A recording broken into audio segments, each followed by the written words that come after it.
Hey, Lewis, LPRCs, long time no see. Good morning, good morning.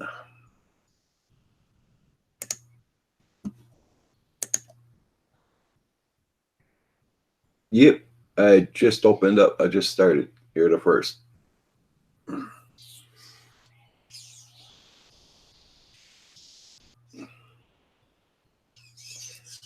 Hope you're good today. Hope you're getting nice weather.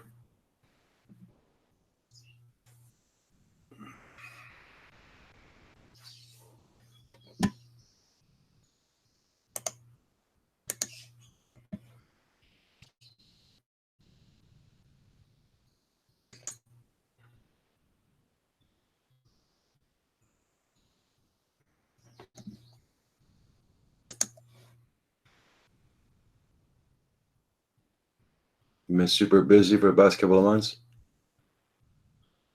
Oh, so I keep on saying, family and job first, and YouTube last. Yes, sir. Hey, Drone Nut, how you doing? Good morning.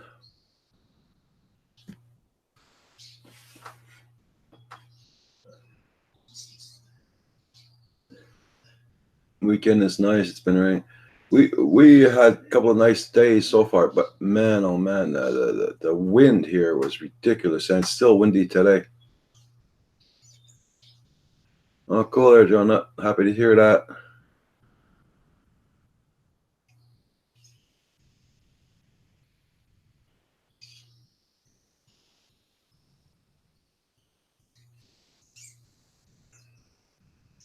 Oh yeah, the wind is ridiculous here for the past couple of days there. We're supposed to hit 80 Fahrenheit today.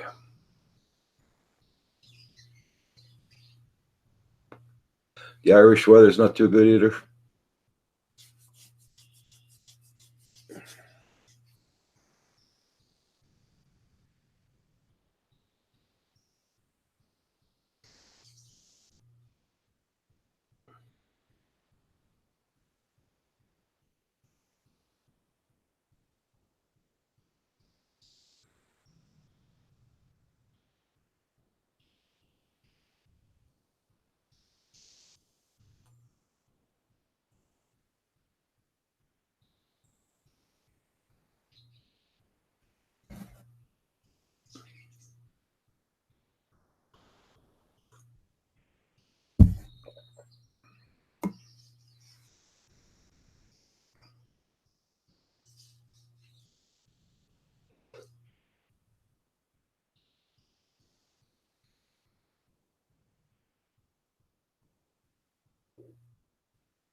Oh, you're working soon?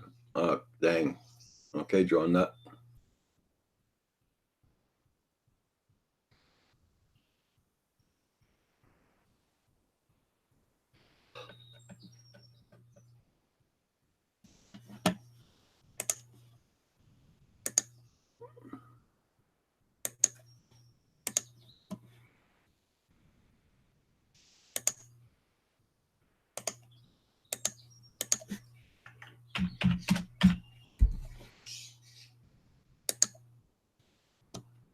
Corey Mano's in the house. How you doing, Corey?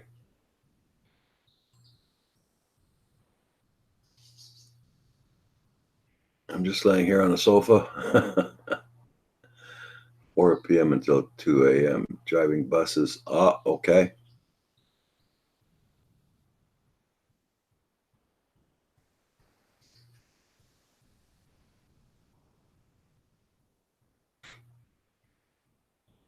Lashko's in the house. Hi, Lashko. How you doing?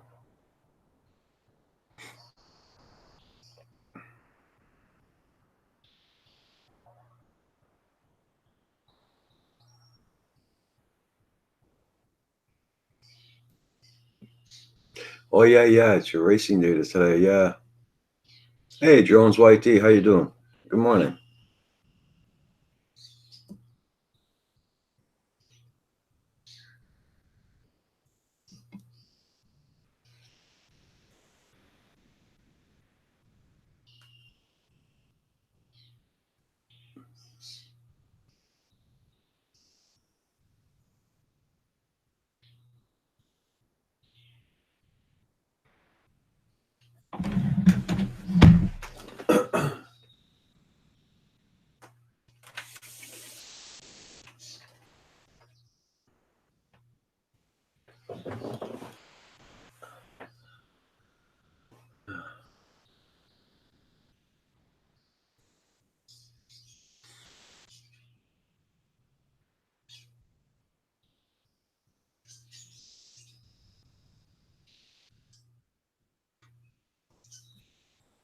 Hope you're doing good down there, Lashko. Yes, sir.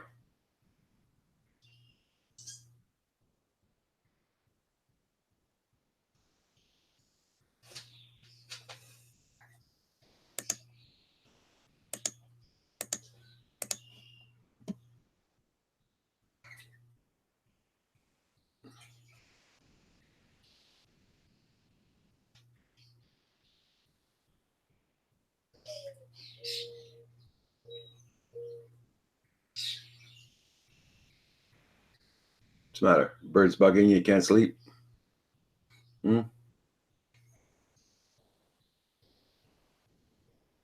You want to go outdoors? Okay.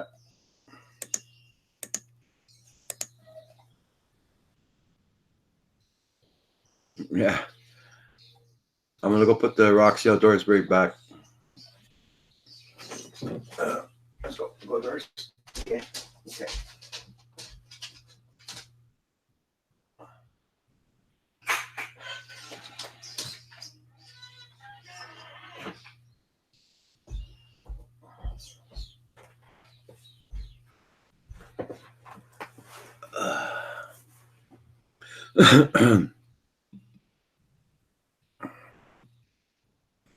Need a Roxy head cam on the street.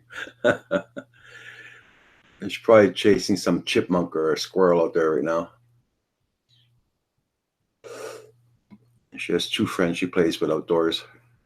It's a chipmunk or the squirrel.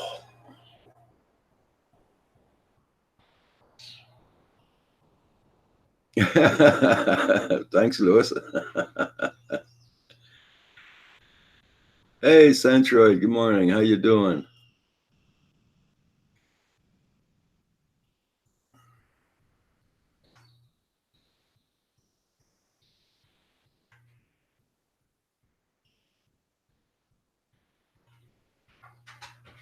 Hey, Roland.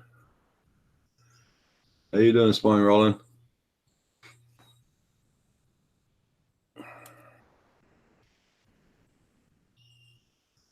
Got no sleep last night. What the hell's going on there, Centroid?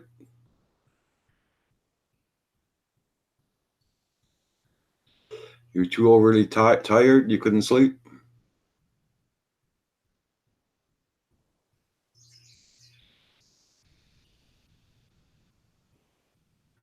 Hey, Junk, wait for it. How you doing this morning? Good morning, good morning. A hot Sunday there. Yeah, we're supposed to get 80 Fahrenheit today. Yeah, 20 something Celsius there.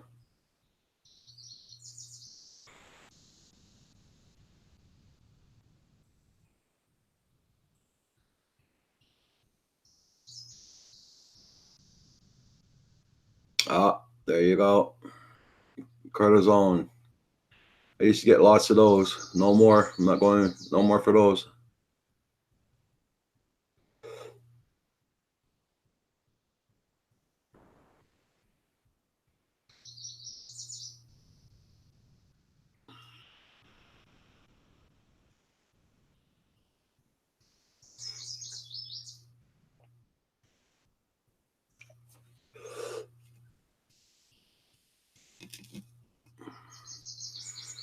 Are you gonna go flying today, Centroid? Though.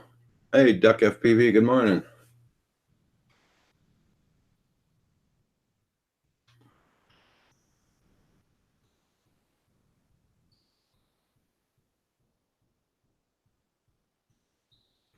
Oh yeah, you gotta take care of that for sure.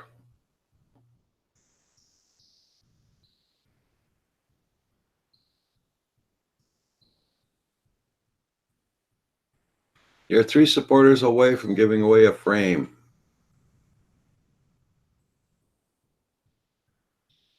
Okay, Duck FPV.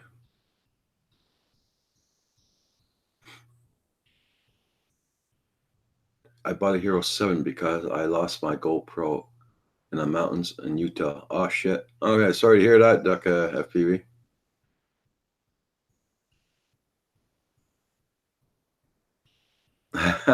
Centroid. There you go. Hey, Nacho Rolling. How you doing this morning? You feel like coming online this morning, Centroid? It's up to you.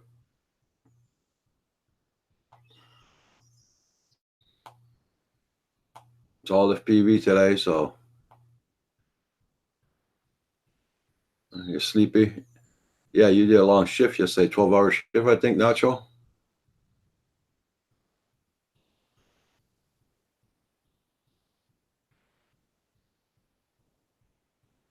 Flying took my mind off my back.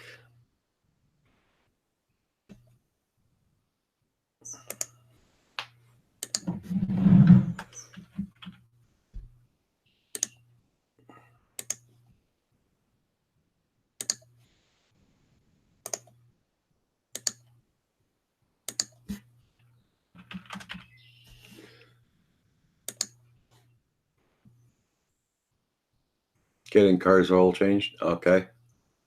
It just pop in there, Nacho. Okay. He is up. Oh, he is pooping.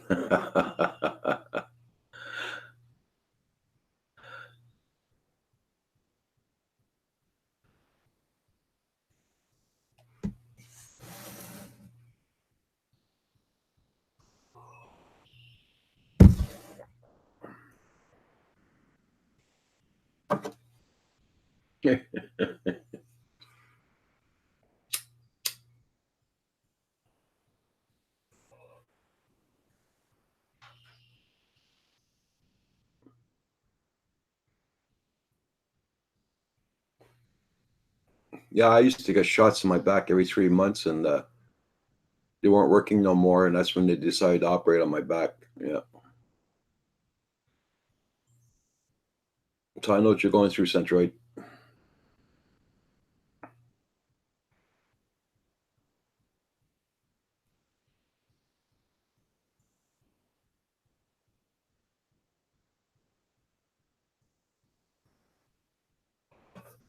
Here in the hospitals, they're allowed to give it to you 3 times a year. But it's gotten to a point I needed more. I had to go to the private clinics and get them done. That was costing 250 to 300 a day, a shot every time I went.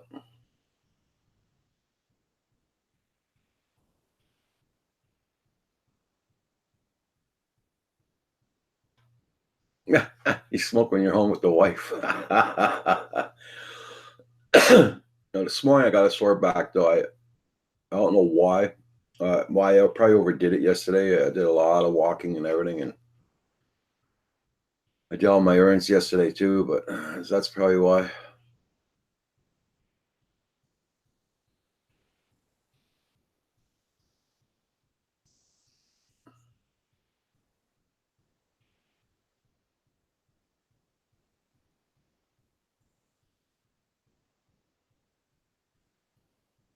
Hey, remote pilot, how you doing?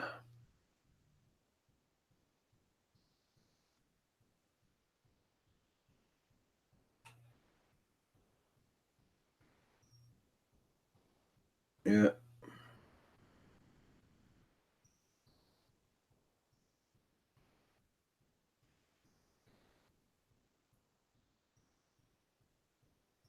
yeah. The shots I hated there, Centro, is when they hit you right on that spot that it gives you shots right underneath.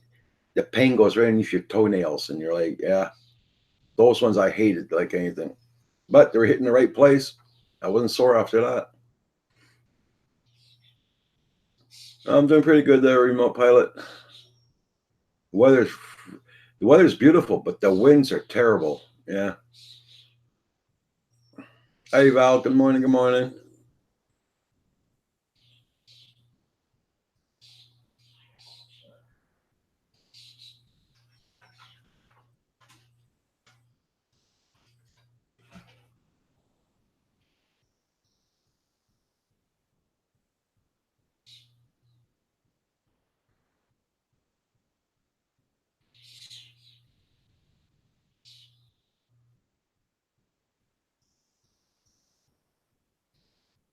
Yeah, Val, Kim beat you to the internet this morning. Wow.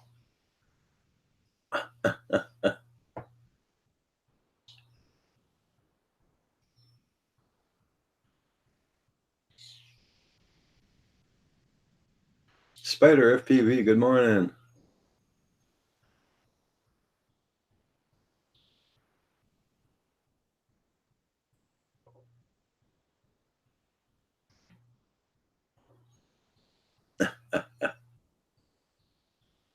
That's true. Remote pilot. Yeah, yeah.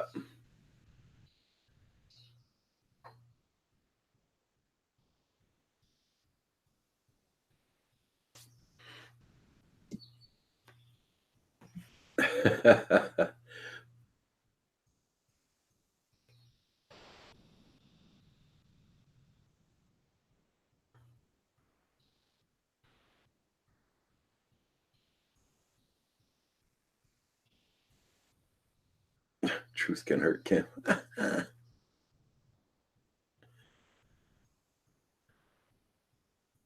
Hey, FPV is doing FPVers are doing any building or anything? And they want to come on and show it to us or whatever.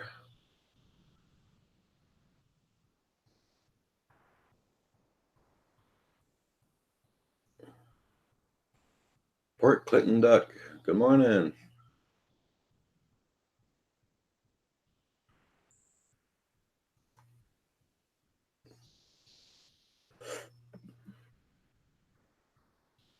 By the way, Roland, I saw that video you talked to me about yesterday, and I went to 11 minutes 28 seconds.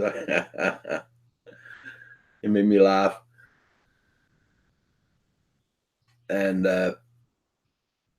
Centroid, I saw your video you posted 6 hours ago, 7 hours ago, or something like that.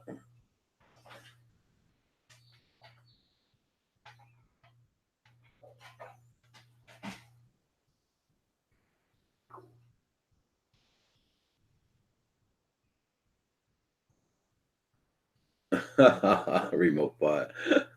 Remote pilot. Yeah.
Hey, Brian, good morning. I hope you're doing good this morning.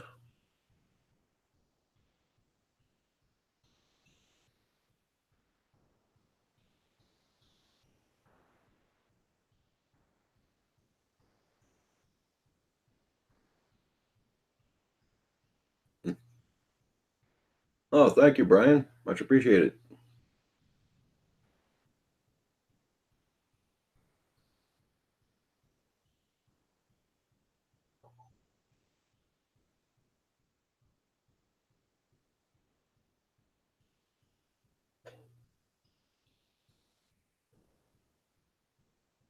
Seen someone using an Inspire yesterday.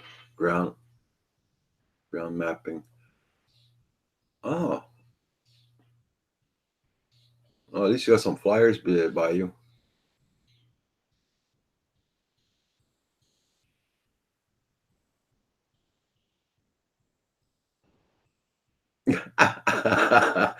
No, but I noticed Lewis commented on it. Boy, you got a hater already. You must be being some improvement.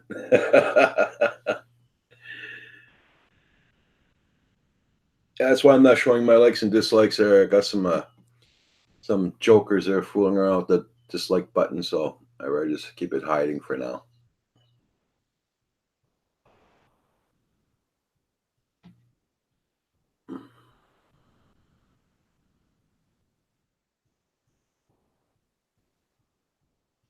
I said it was just testing. Okay.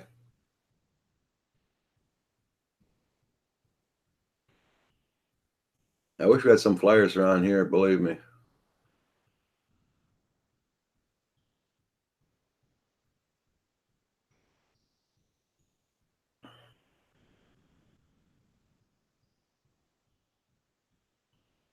Oh, the winds are so bad here lately, Brian. That yesterday it was ridiculous. There's a little bit of wind this morning there, but not as bad as yesterday.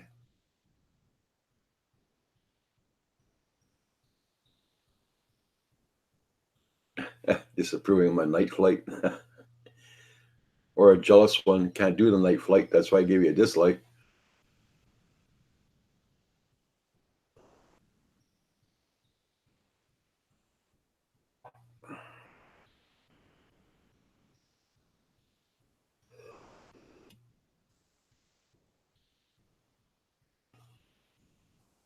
Yeah, my next door neighbor wants to know how to fly the Phantom and all that, and Kim's going to show him because she's going to want to buy one. Hey, Charles Douglas, how you doing?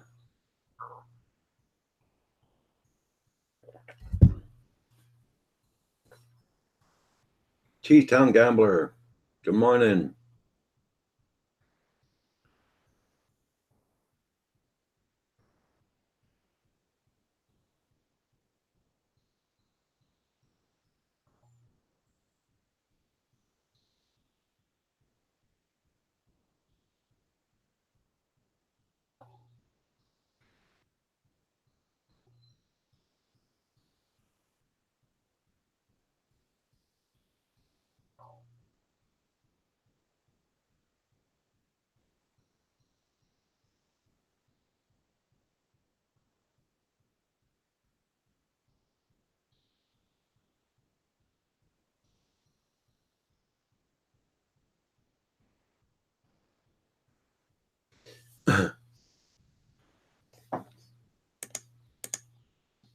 Glad to see everybody in here this morning.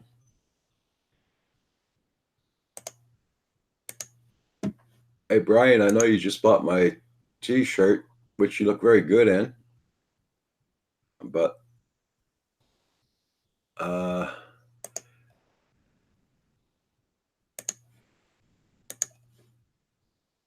check out these ones, Brian. These are new as of yesterday. That's a new T-shirt design we put out, and coffee cups.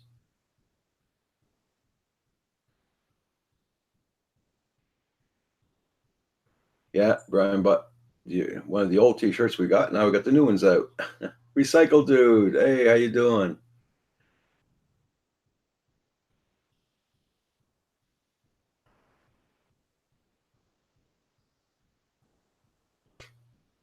Like I said, everybody check out that Teespring account. We are not making. I'm waiting for a speedo. We're not making a ton of money. We're making about 25 cents or 30 cents off of each shirt and cup we sell. It's just get the name out there of the channel.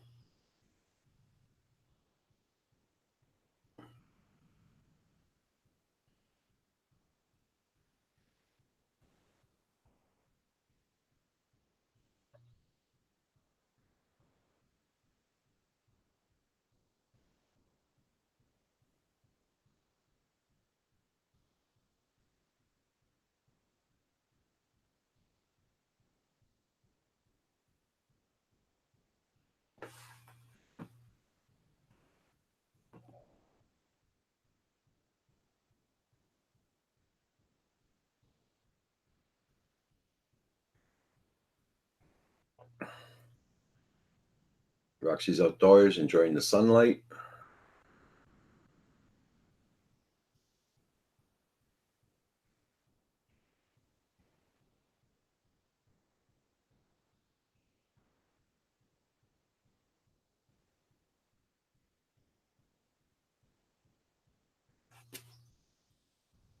Freaking mosquitoes.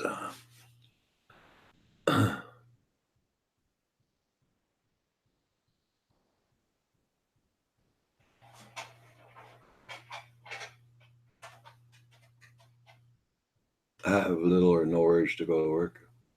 If the shifts you're doing there, Nacho, I don't blame you.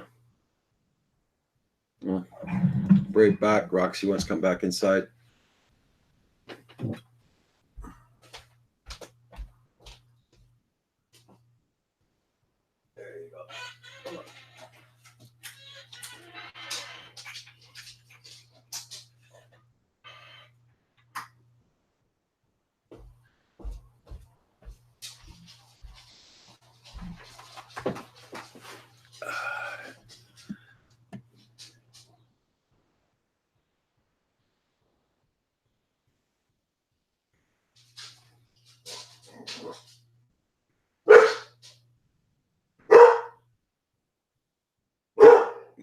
Get it, girl. Get it.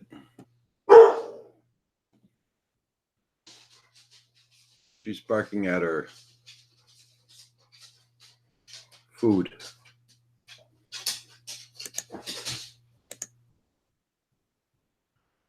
Larson, FPV, good morning. Yeah, she's barking at the treats in her bowl. Yeah.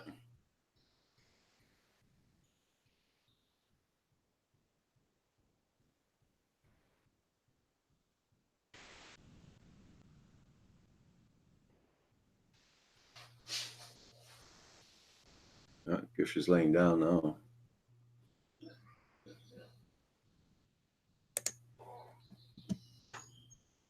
Doing good, Larson. Doing good.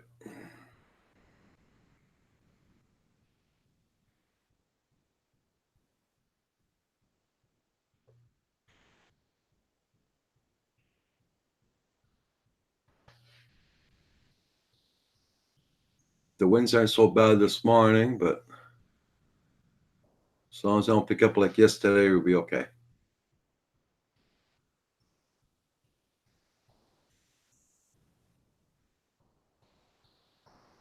Okay, Nacho, you be safe now. We'll see you later on. RC Crazy's in the house. Oh, thank you, RC Crazy. Everybody check out RC Crazy. Check out his channel. He has a very good channel, family channel. Go check him out. Uh-oh. Kim's coming down. Hey, Carpenter Rick, how you doing? Yep. Kim's coming downstairs there, so.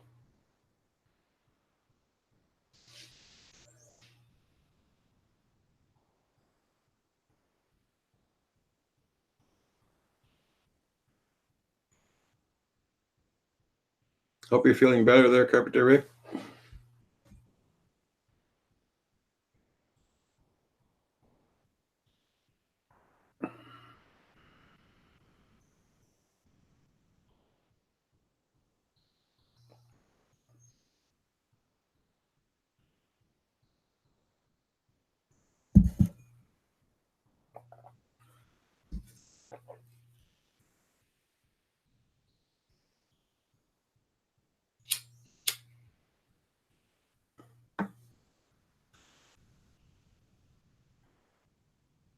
Yeah, if we did that, RC Crazy, he'd be on that thing every day.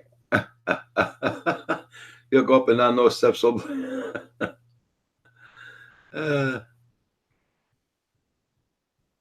I'm glad to hear that, Carpenter Rick. Yes, sir.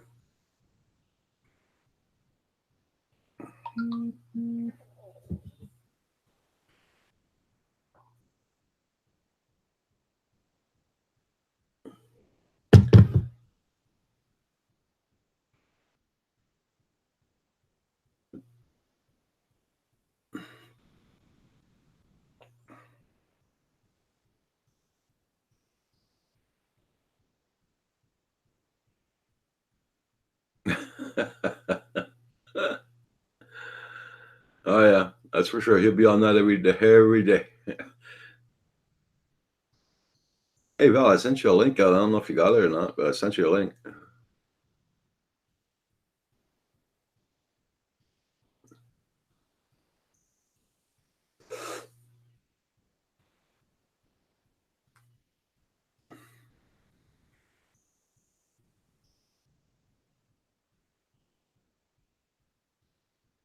Mr. Crawley's in the house. Explicit FPV. How you doing?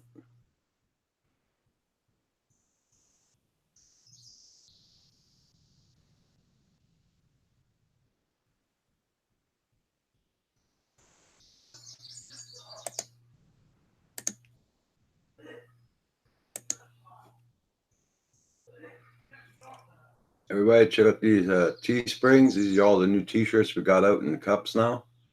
New design.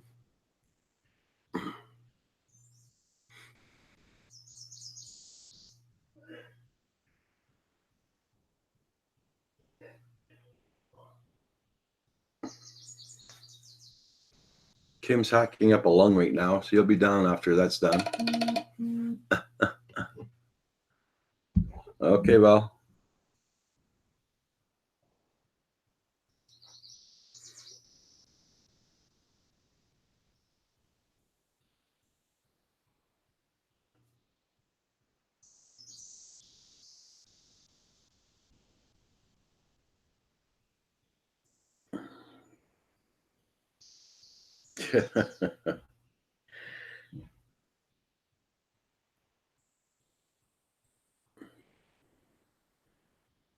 Come on.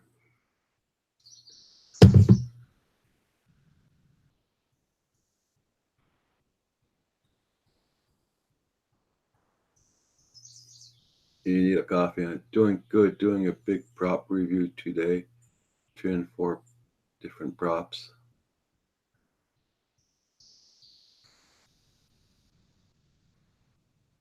Yes, we're supposed to hit 80 Fahrenheit here today. It's 20 something Celsius. I can't remember how many Celsius that makes there. Uh,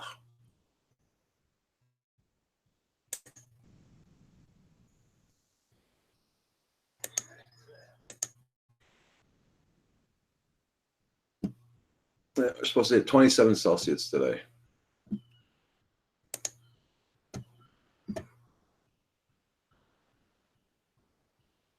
Yeah, doing 27 Celsius today, Carpenter Rick.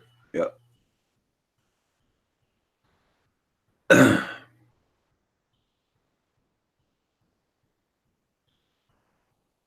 80 sounds too hot.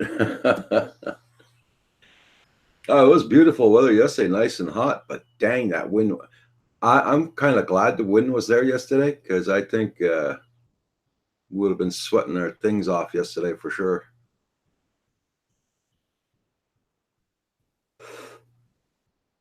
Mhm.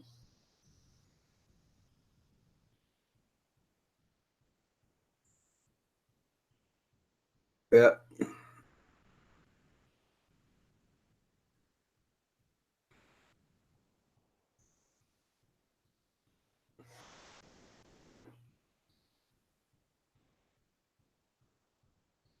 'You don't get frostbite 7 Celsius.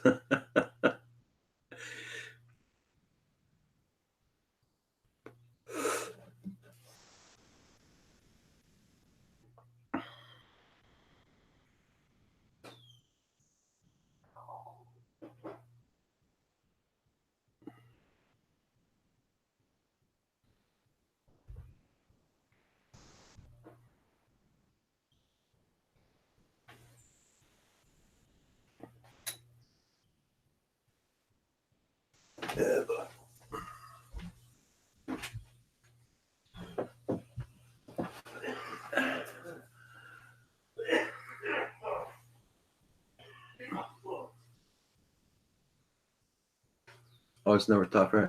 Yeah, well, here we had no choice, Carpenter Rick. Here they changed it on us like a dime.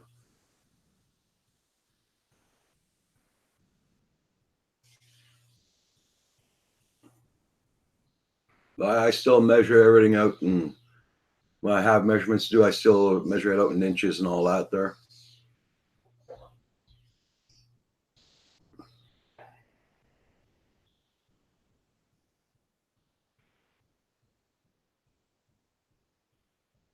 He sounds like that every morning, Carpenter Rick. Yeah.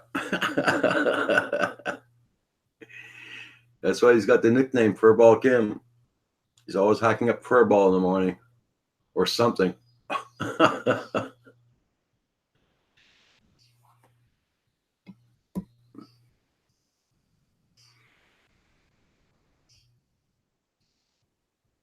Yeah, you use millimeters to convert to inches. Yeah.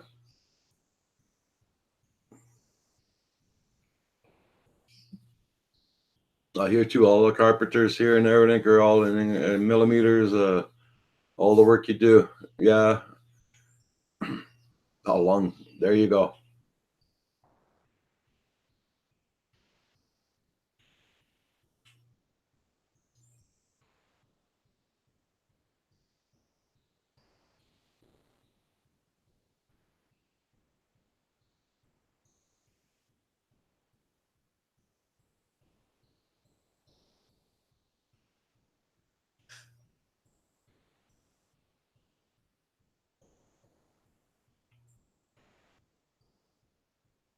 I have a feeling this morning Paul Murray's out flying some ships there again this morning.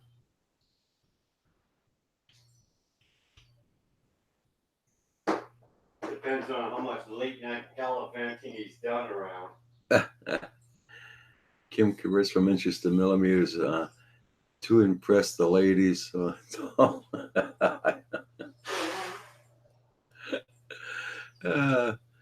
Good one, remote pilot.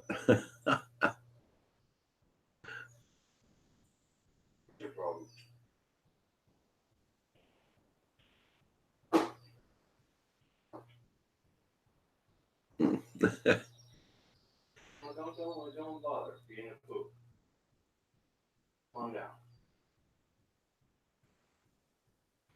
Bill, Newfound Drone Productions. How you doing? Good morning.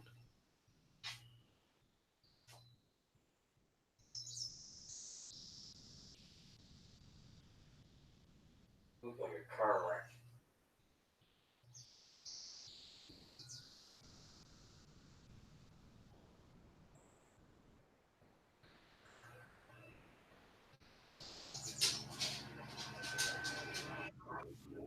Well, speaking of the devil. Yeah, the devil is here. Okay, RC Crazy, you take care now. Eric. Yeah, Eric. Oh, did you guys come back in from flying, Paul, or? Well, no, I was just actually getting stuff finished, and I posted 2 more ship videos that I worked up overnight. I didn't get them finished, and finally at 3 o'clock this morning, I had to give up.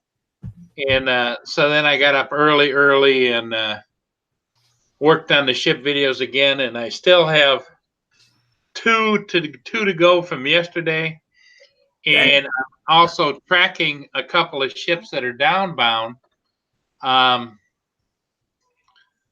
this morning, and so I may have to step out here soon, Okay. like in the next half hour or so, whatever, to go catch those if I decide to go. I just keep I get ahead on videos, and then I get behind on videos, and it's getting to be almost an obsessive situation. Bill, Newfound Drones. Paul Murray, how you doing? Hey, Kim, how are you doing? All right. I'm just looking over here on my other computer at where the ships are. So anyway, Cool. King FPV, how you doing? King. I see Val jumped in a little earlier. Oh, she's in the chat. Mr. Crowley, how you doing? I like that song. Mr. Crowley, how you doing? No. Oh.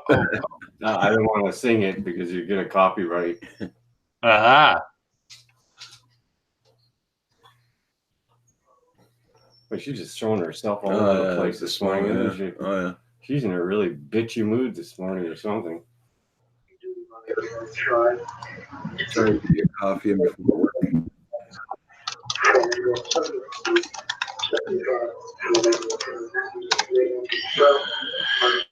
Oh, yeah.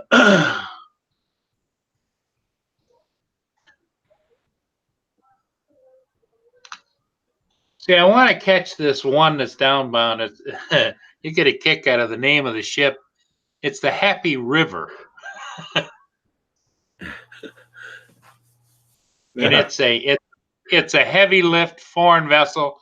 It's got a yellow hull. It's got the big cranes on top. But it must be a lot of ships that come in the same ships you already filmed before, right?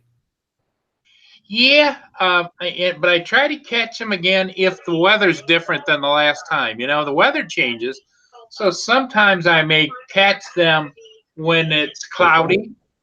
When that's marine radio you hear. It might be cloudy or might not be as nice, but the last couple of days it's been real bright and sunny, so I try to catch them again because it as you know, the look changes when the light changes and everything else. So, Carpenter Rick is asking you, Paul, have you ever been to Whitefish Point? yes, years and years and years ago, when I was growing up and we were in like early high school, my parents used to take us all the way up uh, uh, to Geraldton in northern Ontario, and so we had to go around by Whitefish and go up that way, Whitefish Bay, and we'd go to Nipigon, and then Nipigon we go up even further into Canada, and we used to go out and we go fishing, and you go out for an hour and you come back with a boatload of fish, big fish, and that was always fun. Shirts also. Everybody, I'm going to post a link in here for Teespring. That's the new design on it for our cups and T-shirts. So check it up, guys. Essex wants to ask you a question there, just below Carpenter Rick. Yeah, I asked permission to make an intro using the new logo. He wants to make a new intro using the new logo, I guess, for you. Yeah, okay, cool. Cool, Essex. No problem. You can experiment on, Raj. Everybody else has, right? Dewalt the Wall. Dewalt the Wall. How you doing? Well, you changed your name, or it makes a hell of a long time you haven't been in here. Good morning. Good morning. That was a long day cutting that lawn yesterday. Ugh. Sidewinders in the house. Yeah. Our carpenter Rick talked about he'd done some jobs in Geraldton in Ontario. Geraldton was now I'm talking back in the late 60s, 70s. Geraldton was just a very small little town, and the biggest thing they had in town was they had a small little theater where they'd bring in and probably only sat 50, 60 people. And but it was a charming little town. And between there and Long Lake was an Indian reservation, and we used to go over there and buy some goods from the Indian reservation way back when. And there was all kinds of logging roads and stuff, and you could go way back. I mean, you could. It was different. It was very enjoyable. It was about as far back into nature as a somewhat of a city boy as I am once. I don't want to go backpacking into. But yeah, you'd see bears, and I remember we came into one lake, and here's two moose swimming across the lake. It's like, Stop it. No, we're talking the rocks here, guys. Sorry about that. But and plus two. I would imagine you guys see that all the time, right? Oh, we see that often as hell. And the beauty part of it is, since how do I put this? When you start going exploring in our forests and stuff like that, you can easily come across an ammo dump. Sure. Yeah. Yeah. Because in World War II, when they were doing all this bombing and stuff, practice bombing and everything and tests, when they would pick a small lake that's very sparse in people, and they would bomb the lake. But half them bombs survived. Didn't explode. Yeah. So you have modern day, and people are walking around the woods, and they come across a big ton of freaking bombs just stored there. Wow. Because all they do is just dump them in the forest. Oh, in 50 years there won't be anybody here, so they'll deal with it then. So you'll find that all over the place in the north. A lot. They've hired a couple of people to look, especially for bombs alongside the beaches and all that here in Quebec. Because during World War II, they were bombing all kinds of secluded places, which now is inhabited by people. And they would just leave the loads of bombs sitting in the woods, and then forests would cover it over and trees and that. And you'd walk across a bomb that's all you have to do is activate it. Activate and say goodbye, right? Oh, if you stepped on something like that and it went off, they found grenades, they found live grenades, they found bombs and rocket launchers and everything else. That's remote pilot's job, going looking for them. Is that what it is? Yeah. Oh man, there was one lake that had something like 500,000 undetonated bombs in that lake, and they're still pulling them up. Wow. That's crazy, man. Yeah, they did a documentary on here in Canada, in Quebec, for that. There's a lot. That'd be scary.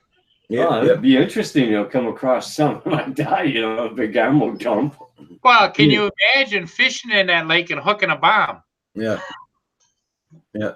Then all of a sudden, the head of a bomb comes up. It's like, oh my God. By then, it would be an encrusted thing. Yep. And it would be heavy, and you would be wondering, what the hell is this?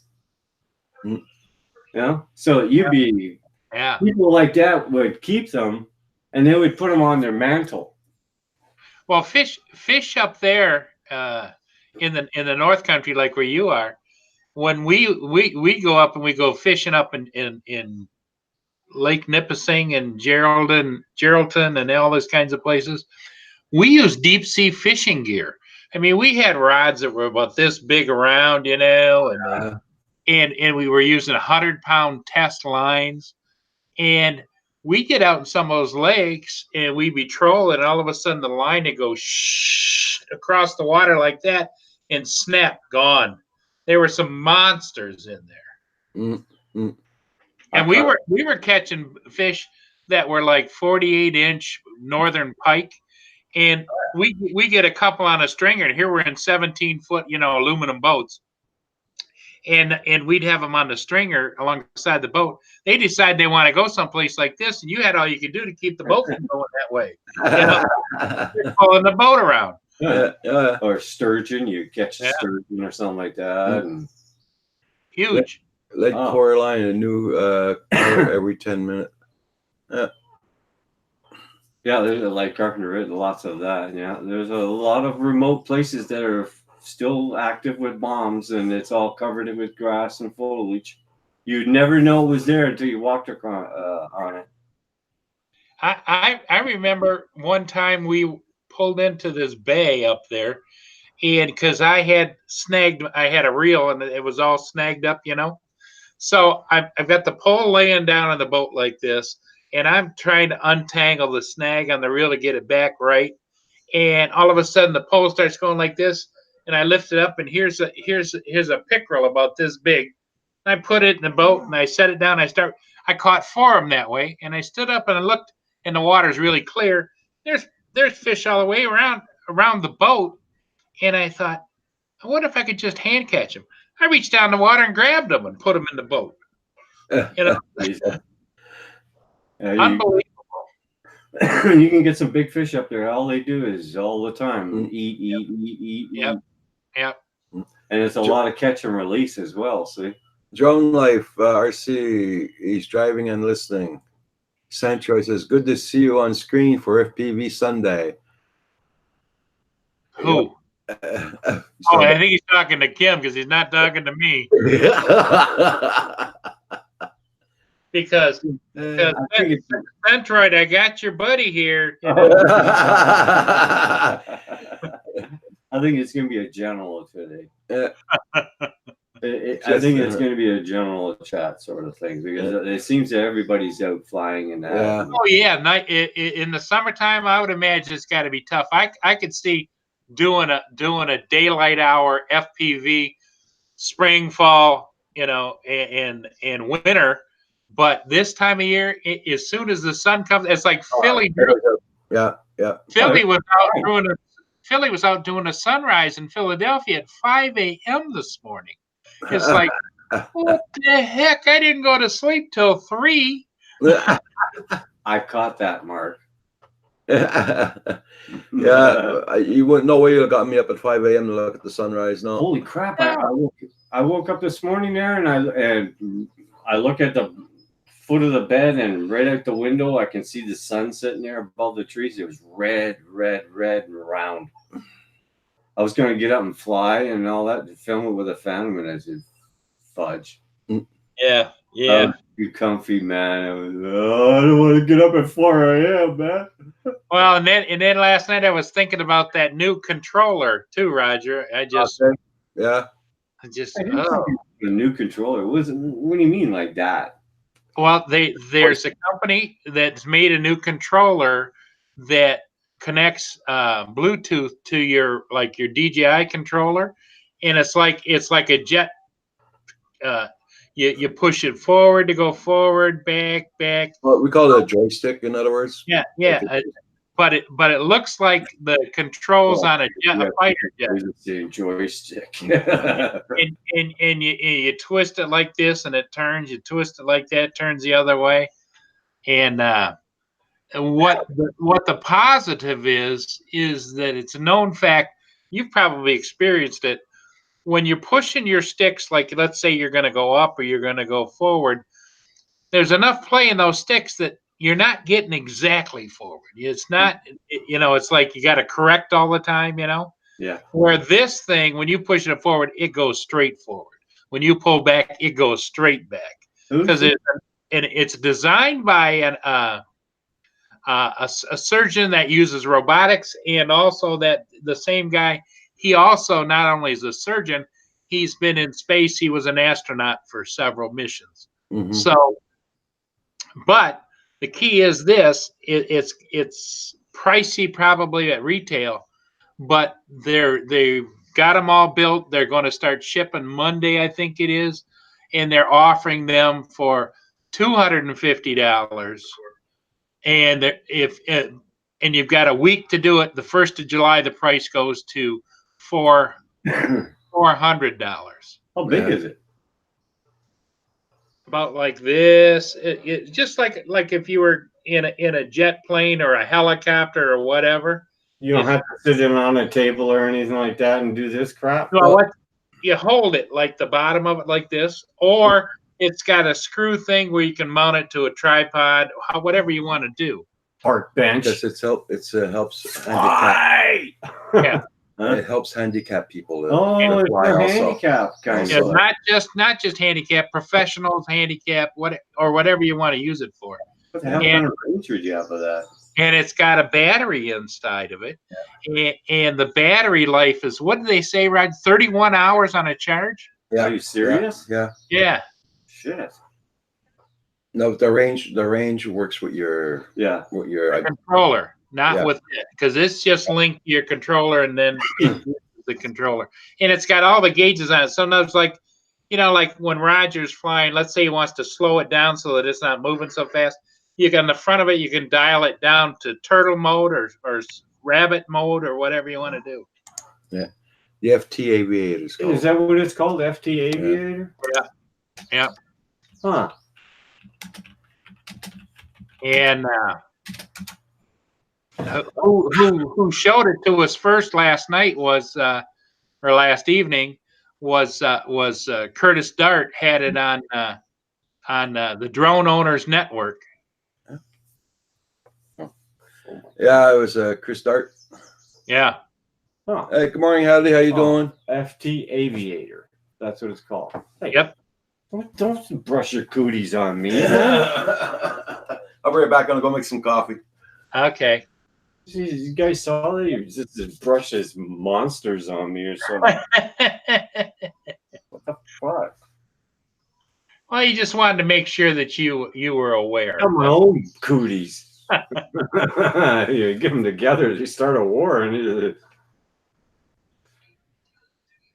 well, my ship looks like it's coming in. I'm going to head down there, and I will check back in again later. Cool.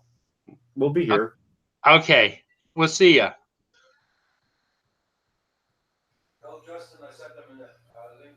No, I ain't telling Justin shit. Oh, we still online? Damn it. I ain't saying nothing.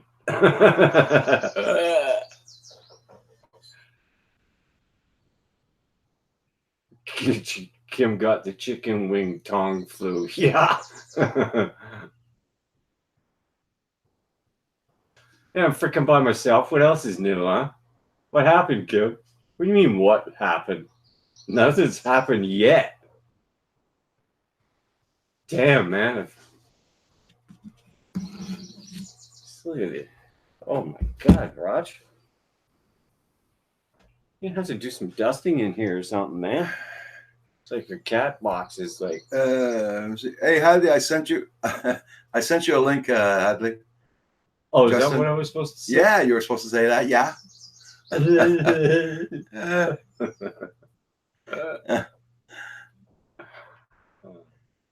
Oh, just shoot me, man. Just shoot me. I'm going to make some coffee. Bring it back, guys. You are? Oh my God. Beautiful day there, no wind. Yeah, we have a wee bit of a breeze. There's no clouds. It's slightly hazy. Supposed to get 80 today. Ooh, 80. You need something to film.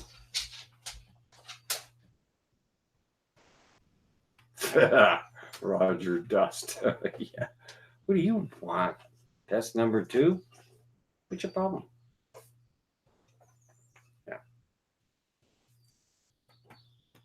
Yeah, it's not too bad out today. I'm glad I did my lawn yesterday and not today. It's gonna be too hot to freaking cut it. You stink. Hmm?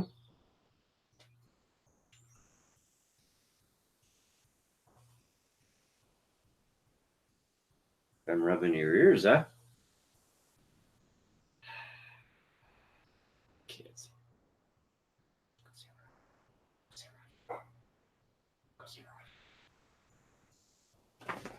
Yeah, supposedly Roger sent you a link, Hadley, if you want to come in. It's up to you.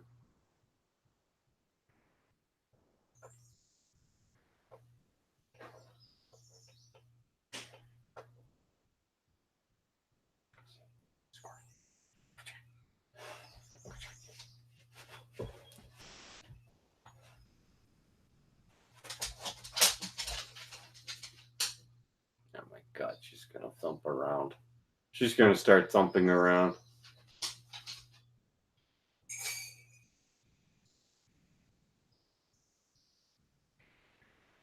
Okay, there's no problem.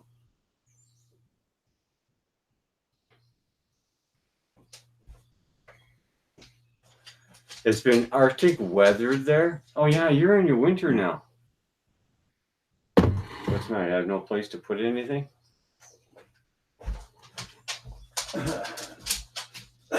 What? No comment. Okay, Ari. You have a great day or a great night.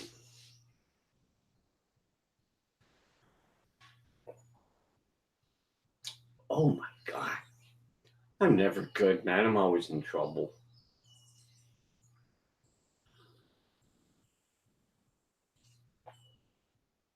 What's that? It's 7 Celsius. Oh my God.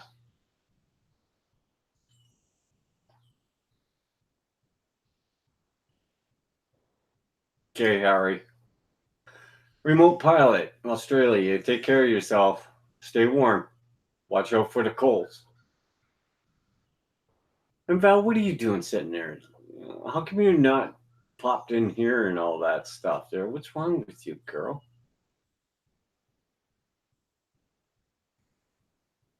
I'm just saying. Look at that drone pool.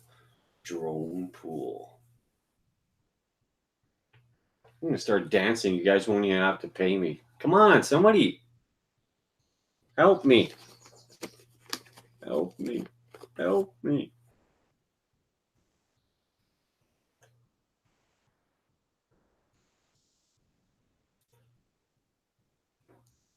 Okay. I just, out of the topic. Anybody in here play Far Cry 4? Oh, you're getting ready to leave for work? Another one that's leaving. Roll on.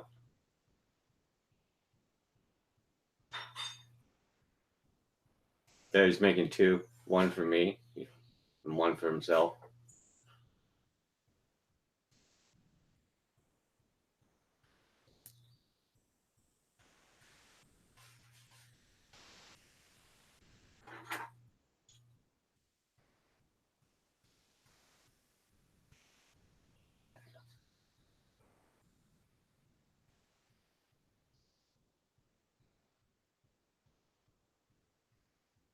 Oh my God.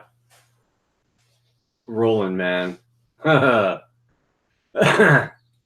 an old hippie, yeah. I'm not going to say I didn't do anything there, but that freaking one part of the game set me off. I was freaking hallucinating, I swear, playing that thing. It was just really awesome.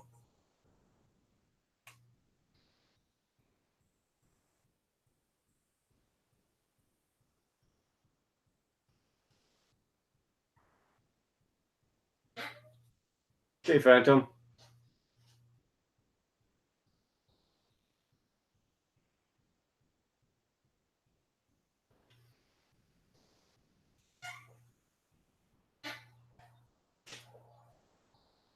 Good. I got a question for Hadley when he gets on here, if he does.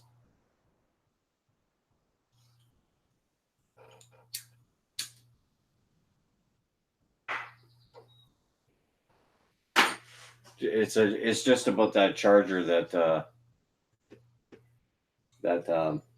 Paul bought.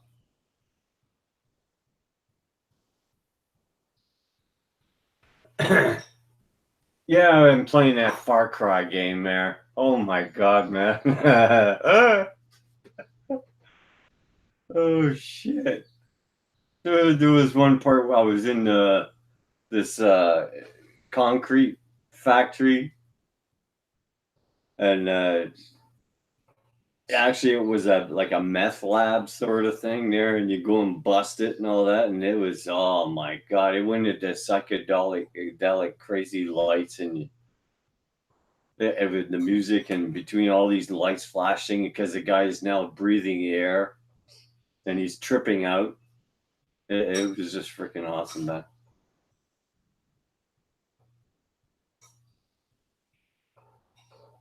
Did you? Oh, cool. Always balance charge at 1C. Hey, can I turn that balance charger on without having any charging to do, just to look at the menu and all that? It's not going to harm it, right? By just turning it on and just looking at the menu and learning on the menu. Because I know some chargers, if you don't put a load on it.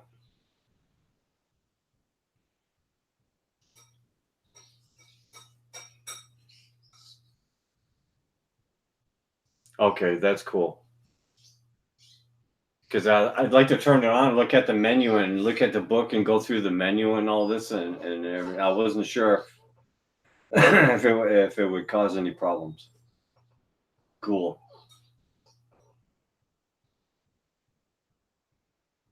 Cool. Great. That's gonna come in. That's gonna be handy and helpful.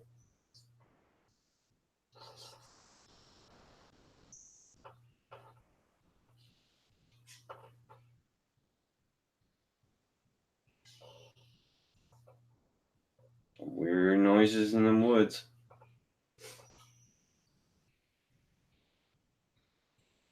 Yeah. I'm reading a book there, but it can be confusing without touching the buttons. You know what I mean? That damn thing's got so much on it. It's.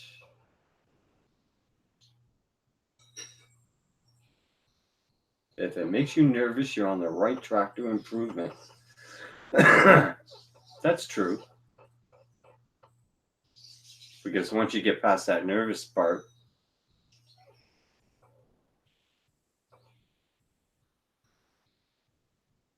yeah, the winds have picked up though. It's supposed to get to 80 and it's sunny out. Brian Kirby, how you doing? Essex. Adam Hodges is back, or Phantom Hodges drone.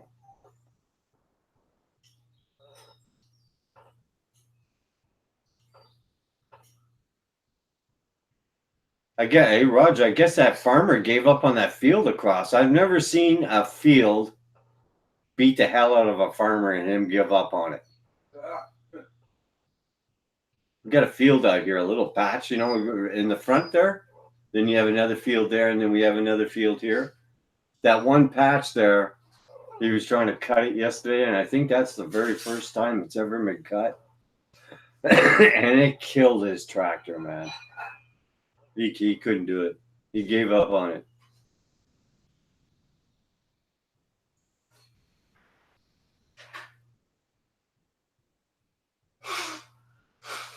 Brian, you going to go out and fly? Oh, you're lucky. It's too windy here.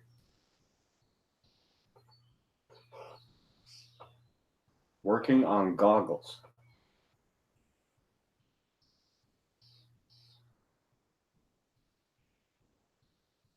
Yeah, that camera thing he's got there. He told us where he is. Yeah, but is that a live feed or is that delayed?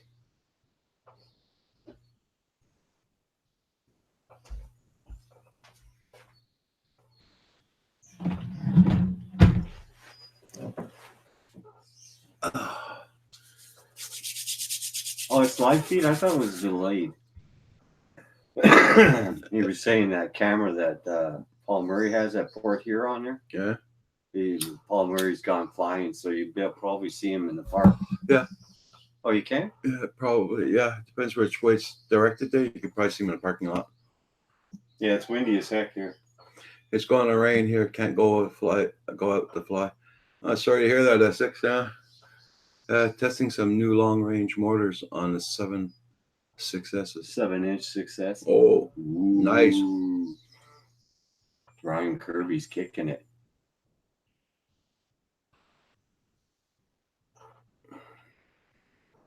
Mark, what are you doing?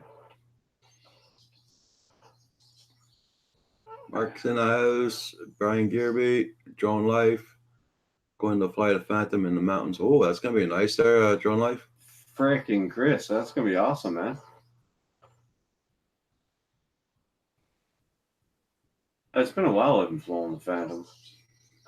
Should dust it off, I guess. I was going to do it this morning, but I just couldn't get out of bed. I got 1 foot out, and that's it. Just this one. Ooh. No, you're speaking numbers. Now it's getting me all excited. 2408.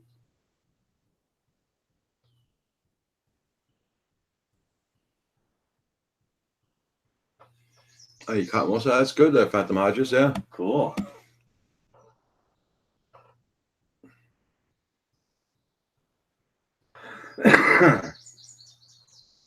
Six, don't worry. We've had some pretty crappy weather here. It's been crappy for I don't know how long now. Paul Murray be on that park.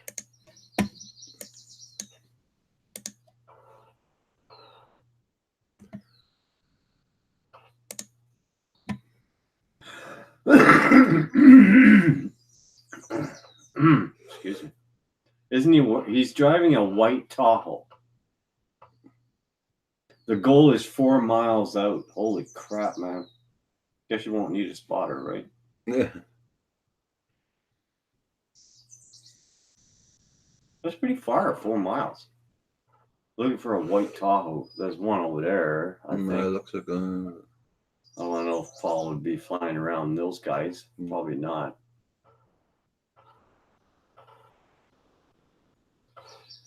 .608 FPV, how you doing? long time no see. What's up? Did Anthony get his 3D printer? He was in here this morning, I think. Was it this morning or last night? I'll have to ask him next time I see him. Yeah. Waiting for coffee to brew? Get a Keurig. It's easier. Nacho says just listen for his voice. Oh, not too bad. Not too bad. Doing good there, 608. 608. I'm Furball Kim, if you're wondering.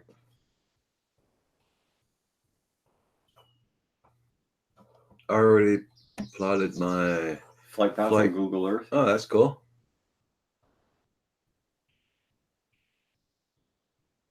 Hey, Mark. Yeah, Mark. Where's that white Tahoe? Come on. Keep flipping that camera. He's not on the other side there, is he? Nice on that side. He said he usually parks in the parking lot there. Oh, he does? Oh, that could be interesting. Maybe that's why they put a camera up, just for Paul. Well, he does all the ships, right? That's a bloody nice HD camera they got rolling there.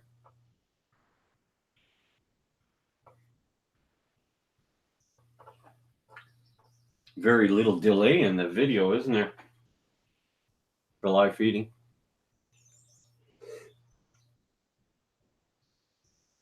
Now we're looking for a guy with a dog near a white Tahoe.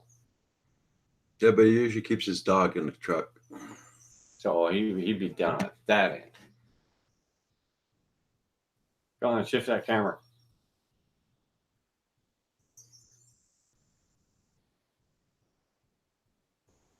Not too bad. Not too bad. Ooh, a session 5. Nice.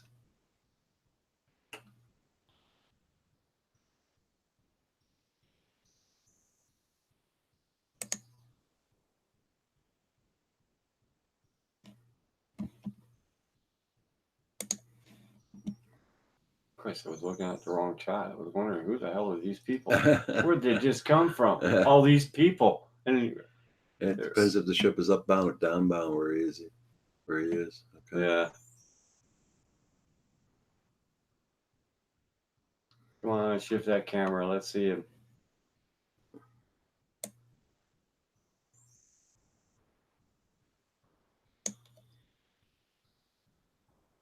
How can you dislike this? Man, people are fuddly weird. No? Really, yeah. Oh, that's not I a don't know. That's not a Tahoe. No. Come on, Paul, jump up and down, do this kind of thing. Hey, look, everyone. Yeah. Just done with my new vid. If you want guys to take it up today. What are you guys up to today? I'm gonna try and stay out of the sun. It's too windy to fly. I cut all my lawn, so I'm lazy. Yeah. Cab 7's doing very good, Centroid. He's doing his live streams. He was doing his live streams the day after you got out of the hospital, the day right after you got out of the hospital. So he's doing pretty good. Yeah, chicken dance, Paul. Sit there and do that. That would be freaking There's his fun. inbound, so we'll see if Paul's drone's up in the air somewhere. Oh man, you won't spot it on this camera. What are you doing? What are you doing? Because I don't see a white Tahoe. Everybody, check out that link. This is where Paul stands and he looks at the chips coming in and he films them. That's the link. Check it out. It's live feed. It must be on the other side there.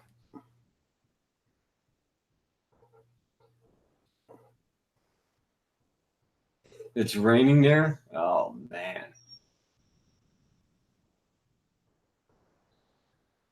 There's been far too much rain. Way too much. Oh, he's watching. You're watching on your phone? Okay.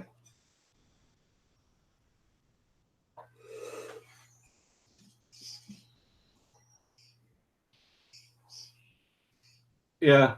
And Paul Murray flies his Mavic Zoom on those ships out there. I don't think we're gonna see the drone though, because that'd be pretty tiny. Uh-huh. Come on, shift the camera. Follow the freaking ship, man. Oh, there's a white.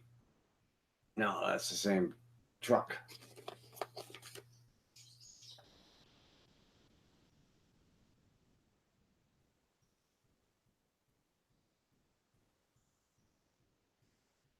Winds are moderate. The flags are barely moving.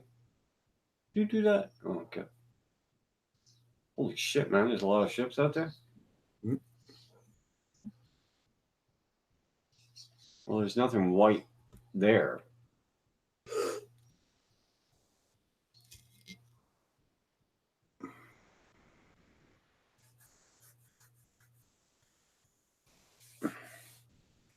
Yeah, I seen all the sailboats half at the Modgers. Yeah.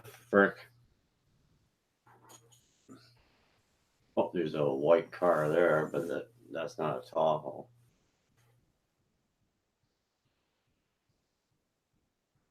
Nice little park, though.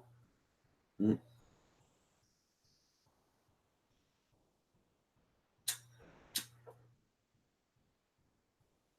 There's some good fishing there, probably, huh?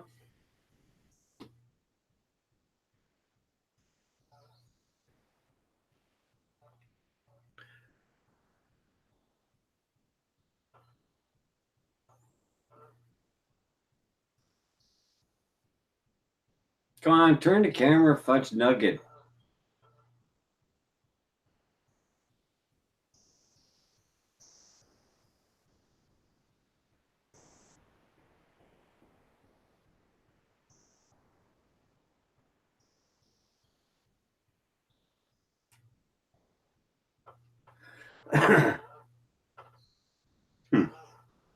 For a nice park like that, there's not a lot of people, is there? Mm. Wonder if they're allowed to fly whoops and all that shit there.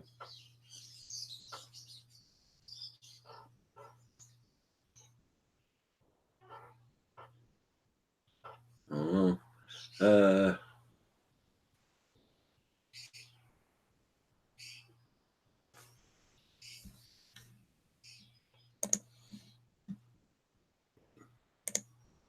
The guy that's operating the camera should be moving the camera already. I missed a boat there.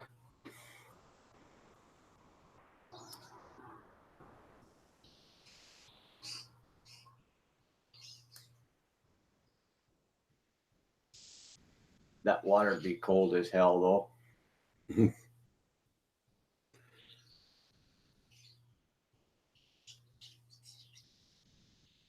Freaking trees are really moving.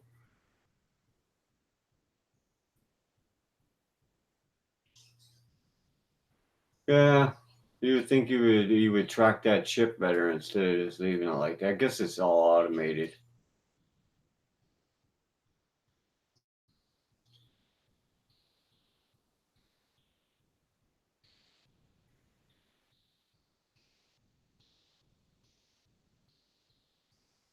Bon, No. call this. See, Tabernacle, you're fucking moving now. Come on, spin that puppy. She's like watching paint dry.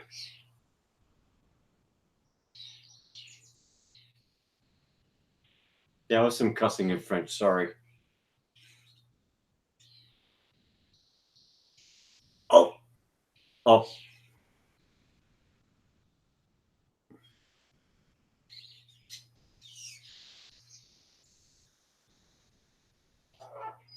Freaking, we're supporting another channel. What are we doing?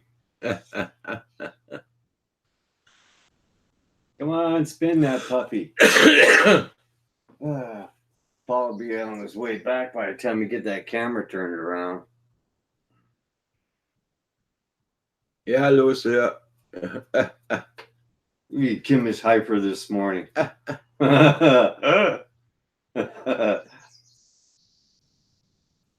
Yeah, I can see that, huh? Time for decaf. Time for decaf. Spinning around like a whirling dervish. Oh, stop flopping.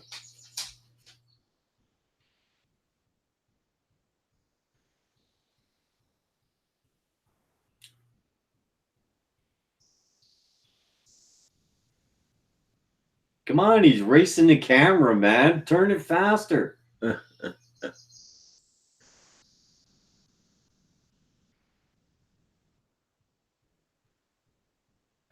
That's what we should have on top of the house, huh? Camera like that to just go all the way around. Really? Live stream it. You never know, you can see a Yeti.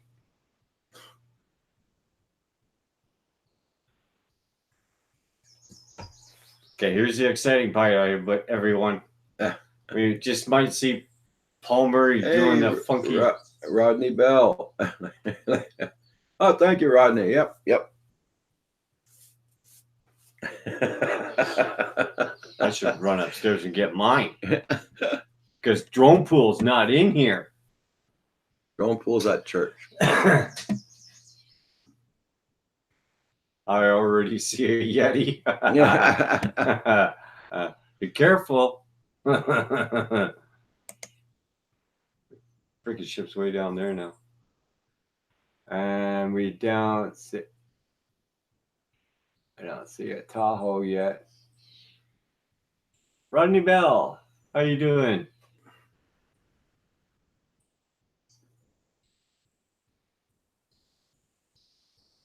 You're going to Church of FPV. That's the only white vehicle, and it's right there. And there's a guy standing, opening up the trunk. Is there? Wait, hold, leave the camera there. Is there? See if you can see a dog jump out. He's with somebody, so it's not him. Well, where the hell's Paul?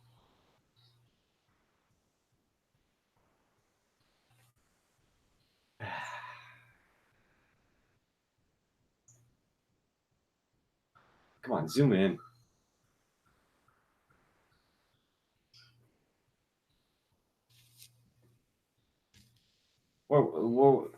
We're seeing if we can spot Paul. He's supposed to be there doing a ship and all that, so he's supposed to be in this park somewhere in a white Tahoe. And that's the only white car in here. Can't stay. Wanted to say hi to show some love. Oh, thank you very much, Rodney. Rodney, have a super duper rest of the weekend. Bless you, man. I was looking for your live stream this morning. I didn't see you come on.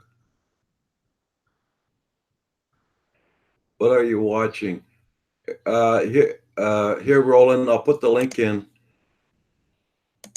This is where Paul Murray goes to fly his drones for the ships. Yeah, Paul's right on the Michigan side. Yeah.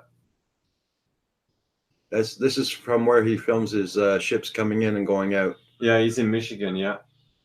Check out that link, Roland. That's where Paul is right. Well, he's supposed to be there now, but we don't see him. He's supposed to go in this park here. Yeah, he's across the lake from Rick Carpenter.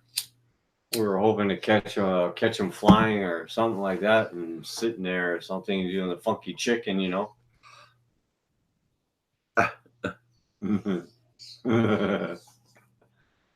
that could be him right at the edge there. Mm. It's you can't tell. It's like our drones; you can't tell who it is. Mm.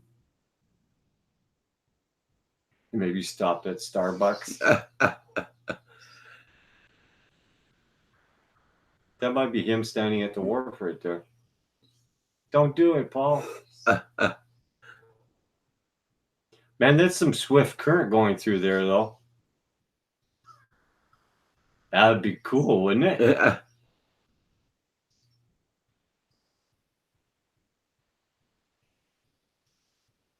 Check Rogers' mail, Kim. Okay. I'm making videos now for some months, and I'm really happy about the views. That's cool there, Joe. There's a Tahoe right there. Oh, it could be there. Yeah.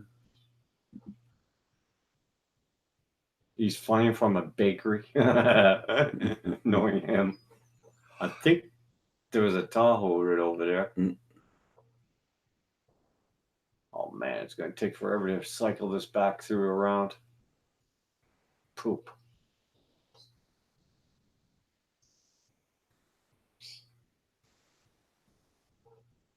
No, I've got time.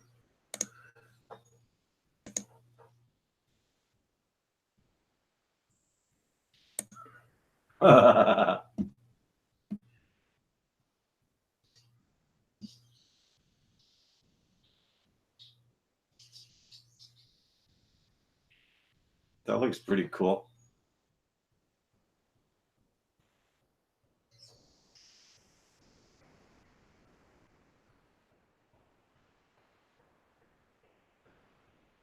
What do you think of it? I like it. Yeah. Nacho rolling, he likes it. Yeah. Cool, man. Nacho, thanks a lot, man. The lakes are high this year? Yeah, with all this freaking rain we've been getting. Hell's Pond. Oh, Hell's Pond, how you doing?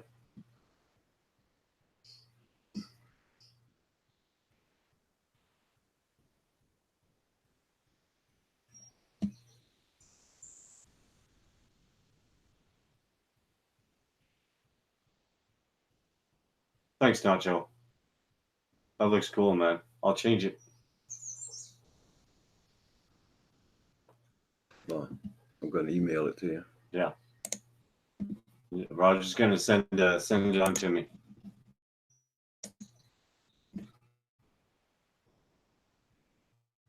Yeah, I went in there this morning. I got a web certificate saying it was denied.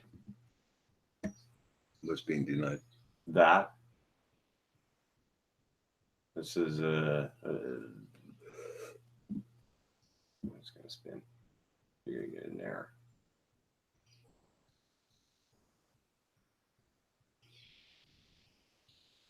Yeah. I'd wait, Roger.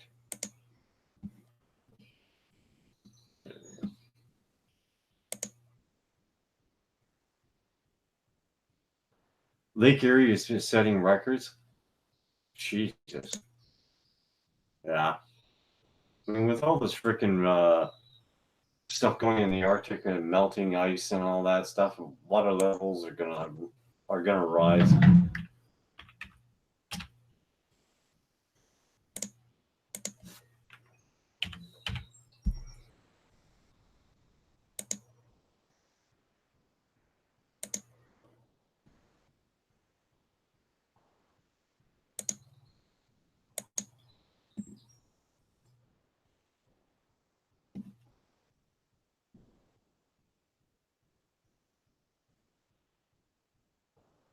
The Mississippi River just got under 10 feet of flood now.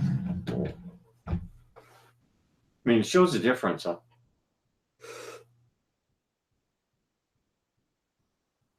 Wow, 14 feet higher?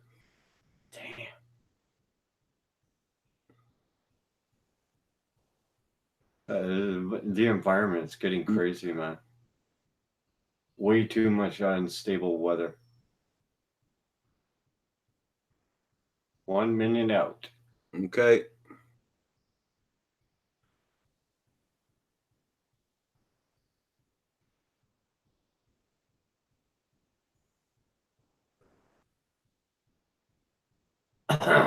It is 608 FPV. It's crazy. I mean, water levels are raising everywhere and all that. It's not gonna be. Port Clinton says my dock is 15 inches under the water. Oh, crap. Fuck. Look at Canada. We're getting our ass kicked down here too. Thousands of homes are now vacant. You can't live in them anymore. They want to push the people back. Some are still flooded. Yeah, they're still underwater.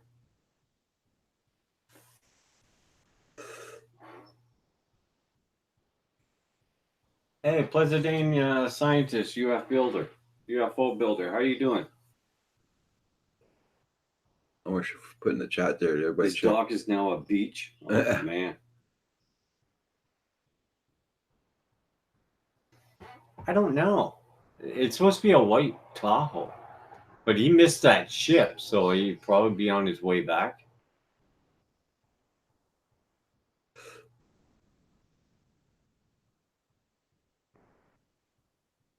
Okay, I finally got today off work. Oh, Tim, congrats on that.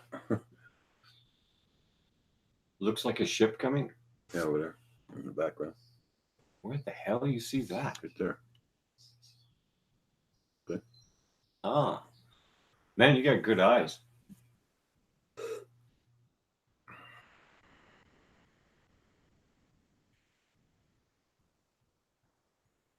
I don't know. It's supposed to be a white Tahoe. I wish they would zoom in. Zoom in. Zoom in. Zoom in.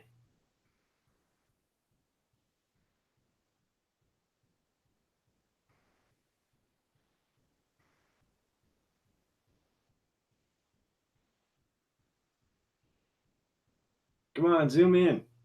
Oh, thank you. No. Oh, Good morning. Good morning. Good morning. What's going on, guys? I hear some scratching noises. Good morning, guys. How you doing? Hey, these kayakers, man. Oh, I'm good. I'm good. I got up and I was like, okay, I'm going to go get on a live stream. You have to help me put all of this stuff out for grooming today. And I'm like, oh, a few more minutes. Yay. Yeah. Hey, Val. Good morning. Good morning. Good morning. Nice. Okay. There we go. Hey, Val. I look at these two guys' faces. We were looking at the ships coming in. The We were harbor. watching the ships coming in. We were hoping that Paul would be doing the funky chicken. Damn it. Yeah.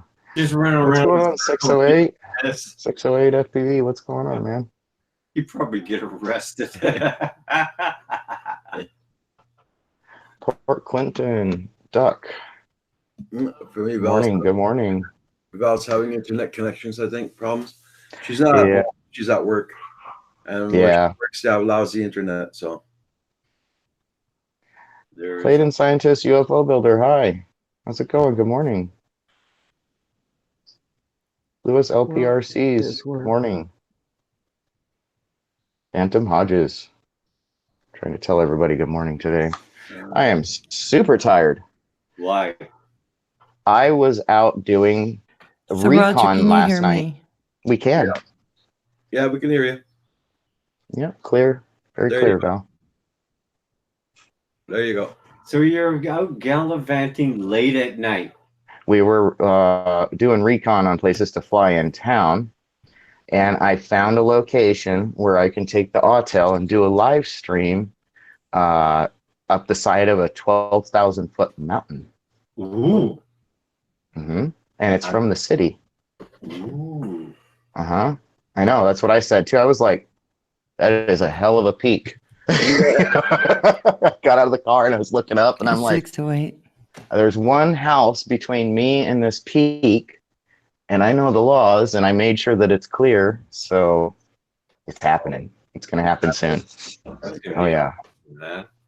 It should be. As long as my internet doesn't give me problems down there. Yeah. Should be a good one. GPS crap, aren't you? I do. But, you know, I'm going to test it with the Autel, and you know I'm going to break out a racing quad and do it. And that one I'll have to switch over if I can get my live streams to work. That's the beauty part of using a GPS drone. You can reconnoiter places that you can FPV in. Yeah. Is Val having problems? Because we could hear her. Could she not hear us? I don't know. She's in and out. I don't know what's going on. Yeah, I don't know. When she comes back, we'll let her tell us what's going on. Oh, shut up. So yeah, it's pretty cool. I found that place, and then I found two other like business offices that are like behind a storefront. Okay. So I think that might be a good like FPV live stream place for sure. Yeah. Val, you got this thing working today? Is it giving you issues with the internet connection? So guys, my internet is working. Hadley sounds like an auto voice thing. So I'm going to go ahead and get back out if you can even hear me. We can hear you, yeah. I will check you guys later. I'm getting ready to leave here, but I just wanted to say hi. Okay. Okay, Val. Bye. Talk to you Bye, later. Val. That sucks. It's not working. It seems to be having problems everywhere. Really? Yeah. And I've noticed that about Google. It gives me problems sometimes too. I think they're messing around with it all. It took me 3 attempts to get in here. Oh shit. Like I literally had to go reset the Wi-Fi. I unplugged it from the wall, waited my 30 seconds, plugged it back in, and waited for the little white light to turn on to tell me that it was connected to the internet. And then I jumped in here. That sounds like Google Hangouts for sure. Yeah. Oh, yeah. They want your best bandwidth that you can possibly produce to get you in. Yeah. Larson FPV. He just posted a new video. Okay. Oh, very cool. Drop the link, Larson. We'll check it out. We're not going to be able to put it on the stream, but we'll go and click on it. It's FPV Sunday. It's a good day. It's too hot out, and I have to help the wife with grooming today, so I'm not going to be flying. Like, I'm already sweating just sitting in the house. It's like, it's hot. It's going to get 80 here. That was what I woke up to. The temperature was 80 when I got up this morning. Oh, man. It's supposed to be 100, or we're supposed to, no, this is the weekend of the low front. Remember, Roger, I was telling you we have a low front, and the rest of the week it's 105 to 110 degrees. Yeah. We have 98 for the high, but it like stayed warm all night. So I'm pessimistic about it being 98 without a ton of wind. You know, if we're going to have 98 degrees, it's probably going to be a lot of wind to give us that. I know I slept with all the doors and windows open last night here. Oh God. You know, I would love to be able to do that and just not have to worry about anything trying to come in my house like poisonous, you know? Yeah. Because there's little teeny tiny baby scorpions that can slip in through the screen. Yeah. So I worry about that. You know, they'll go through the outer frame there. And I've seen them in people's houses. People are like, I don't know how a scorpion got in here. I'm always really cautious. And I'm thinking, well, it could be on the front door. When you go to open the front door and you swing it open, it falls off. You don't see it. And you bring the door closed and you don't see it on the other side of the door. And it's cruising around in the house. 608 FPV. Yeah, I saw that. Justin yeah, I don't know where is IO at? Because I'm in Arizona. Is that in IO? Is that the International Open? Okay, Phantom MotoGP. 120 max temp yesterday afternoon, Anthony. Wow, where do you live, Anthony? Jesus, man. It sounds like the Mojave Desert. There's no way I could handle that. It would kill us Canadians. It kills everybody, even if you're used to it, man. It can still kill you. You know, it's in Indiana International Open. Okay. Yeah, I probably won't be there. That's pretty far. That's why we're always white. Hey, Anthony, did you ever get that 3D printer you ordered? 608 FPV. Wanted to know that a while ago. Wow. 77 in Louisiana? On my patio, Hellspawn. Oh, didn't you guys just get snow, Hellspawn? Bob, did you guys get snow? Like, I saw something about 20 inches somewhere there in Colorado last night. Or, yeah, on the news. Oh, that's ridiculous. Oh, yeah. That's It's almost July.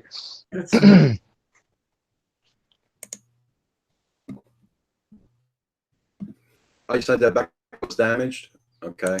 A 608 FPV wants to know, are the smaller ones dangerous? The scorpions. The scorpions? I didn't catch that. You cut out. What was that? Because Roger's playing. No, I don't think. I think it was just audio drop. Well, okay. The 608 asks, are the small scorpions worse? Yes. Yeah, it's just like snakes. Smaller they are, the worse they are. If their stinger's big enough to get you, it's not good. It's actually a really, really bad situation. We don't have any of that kind of crap here. And you don't know if you're allergic to them, too. You know, most people, like, if you're partially allergic to a bee sting, you're more than likely really allergic to a scorpion sting. So it's like if your finger swells up when you get stung on the finger, you know, if you get stung by a scorpion, you might want to rush to the hospital just to be on the safe side so you don't go into cardiac arrest. Shit. Yeah. I had a friend that had a stroke from a scorpion sting. Shit. Literally, the whole half of his body went dead. Oh. Yeah. And he was 21 years old when that happened, or 22. So you guys got those little monsters there that can do you in, but we got these big guys out here that can charge out and kick your ass. Mm-hmm. Oh, yeah, and then we have mountain lions here, bobcats. We have some pretty nasty animals here, but they're more scared. You know, the mountain lions they're not scared of you. Like, if they come up on you and they're hungry, you know, we're in the desert. Things starve. They look at you as like a bag of water, you know. Not only food, but you're a bag of water too. Oh, shit. Mm-hmm. Have you seen Scary yourself, I think?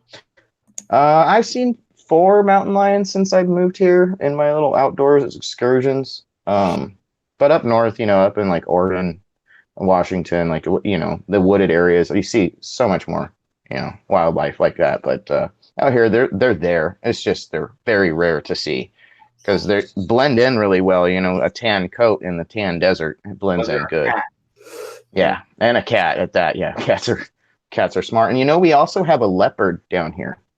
Shit. Mm-hmm. Where'd Yeah, that come? it's the extremely rare leopard that's been native to this area, the Sonoran Desert. They've caught it on the trail cams a few times on the news. It's pretty cool, something to see. You never thought you'd hear about a leopard living in the desert, but Yeah. they are here. Okay, Tim, UFO builder, have a good one. Freaking cool. Take care, man. Larson FPV says in Norway we don't really have any animals to fear. Yeah. Oh, at 608. Yeah, you have trolls, right? All the mythological stuff that we hear about in movies about Norway. Yeah, we got our bears and we have our moose and our Moose are nothing to mess with, man. Those things are huge. I don't think people understand how big a moose is. Yeah.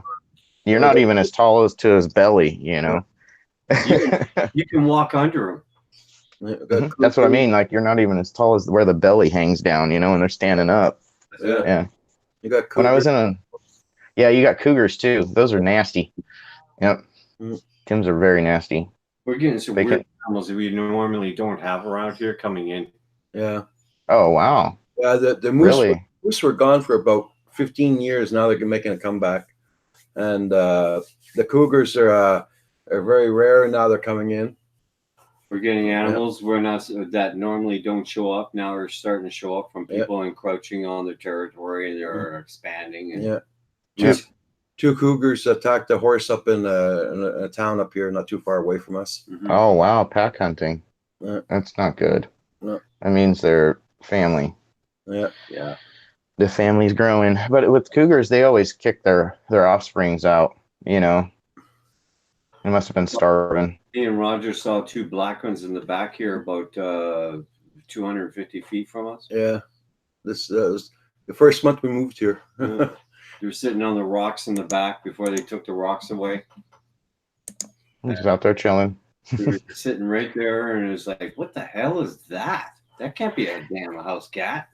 The tail was like this long, and like what? That's a big house cat. What the hell is that? Because we thought our brains and our eyes were playing tricks. How things look bigger than they are in the distance. But as soon as we saw that tail going like this there, it's like, oh yeah, that's no house. Oh, yeah. That's not a house kitty. No. So we gotta watch out for Roxy at night. Yeah. Oh wow, Larson, that's crazy. You've had a moose stick its head in the car window. Oh Jesus. Yeah. Well, when I was in Alaska, I used to go visit family, and they had a moose come in their backyard. But they had no fences around their house, obviously. But the moose was cruising through their backyard, and there was just a little patch of grass underneath the barbecue, and it wanted that patch of grass. Like there was still snow on the ground, and it took that barbecue, and this was a big, like 6-burner gas grill, and it had like the side thing with the little fridge. It's a big grill. Like it's a two-piece, I think it was, and it bolts together once you get it home. That thing took it and just flung it, like with its horns, and just flung it real quick, and the thing flew up onto the neighbor's roof. Shit. I ain't never seen something like that before in my life. And I'm looking through the sliding glass door, and I'm like, all I got is glass and a piece of the thought of just this piece of glass ain't gonna stop that thing. I got to see the true power of a moose that day. That was crazy. Yeah. Oh yeah. Oh, what he did to that grill, it was like a toy. It's like fling. It's like us throwing something a little heavier, but we could throw it on a roof, something that's heavy that you can get up on a roof. It's like what that did to that grill. It's crazy. Yeah. For a while there, I think it was last year, we had a rash of collisions with moose on the highway here. Oh man, that's like running into a tree. Destroy. or worse, actually. It's like running into a log on stilts. Yeah. If they come into the car with you're a dead man. You're done. Yeah, they're thousands of pounds, aren't they? Like 2,000, like a ton or something. My doctor was up in the Laurentians, and she hit one with a car. She's driving a Volvo, and when I went and saw my doctor, she had her arm in a cast. Her face was all black and blue on one side. What the frick? She hit a moose with her car. You're lucky to be here, kind of situation. Yeah. Because they usually end up in the back seat. Yeah. Yeah, because they flip. In there and still alive. Oh yeah, kicking. Roof's caved in. You're dead in the front. Yeah. It's like getting a cow. There you go. So today is FPV Sunday. I got some goodies the other day. So I got this TVS Unify Pro 32. Let's see here. I got some of these the other day. Pretty dope little. I can keep my hands still. My hands shake like crazy. There we go, two-handed. So I got this one. It's pretty thick, man. I'm gonna do like an unbagging here. I don't know if anybody's seen this out of the bag. So I got two of these. I put one in a quad, and I tested it yesterday. Went and flew. I don't think I got my ground soldered quite good enough. I was in such a hurry to slap that thing in there and just go test it. Like I didn't make sure I heated up the whole pad when I soldered it on. So I had a little bit of lines going in my video, but it was still completely visible. And I was able to fly my entire park on 1,000 milliwatts. And you guys have seen my park. You know, I did like a shot of it with the video I uploaded yesterday. So, do I have that up? I do not have that upside. Yeah, there we go. So it's pretty thick, man. Shit. It's got two boards, and this is designed to be put up against the carbon and zip tied down, or I mean, they don't say to use a zip tie, but there's like a perfect notch right here in it. I don't know if you guys can see that perfect notch right there. USB. There's a perfect, yeah, there is a USB port for updating. That's another really cool thing. And it has a full set of UARTs. It has a RX and TX. So you can hook this up to your Crossfire, which is pretty cool. Here, I'll show you the. Nice. And they're $50 on Amazon US.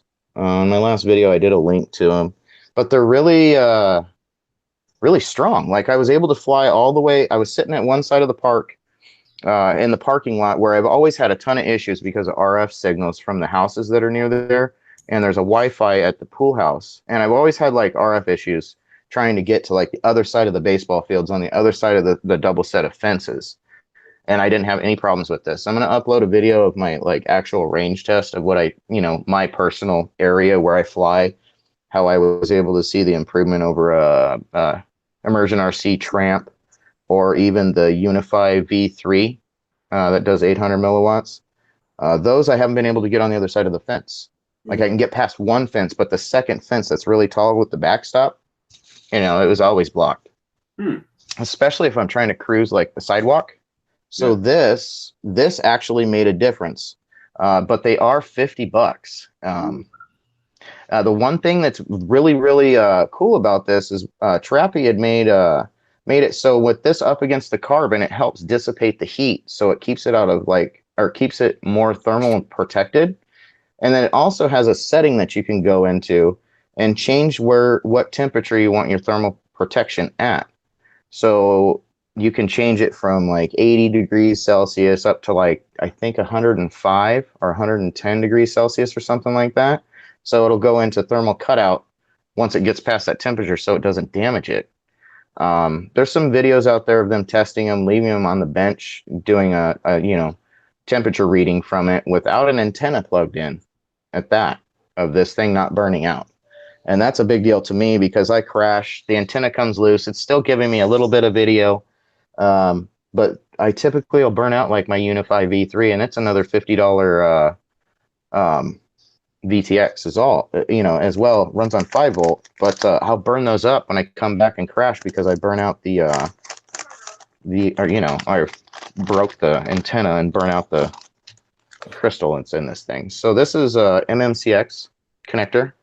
I don't know if you guys can see this, so I can get it to. There we go. No, it's being a punk. Anyways, it's an MMCX. So it's the push-in style. So it just clips in like Okay. so. See if I can get my hand in. There we go. 608 FPV. So yeah, So you highly recommend the VTX?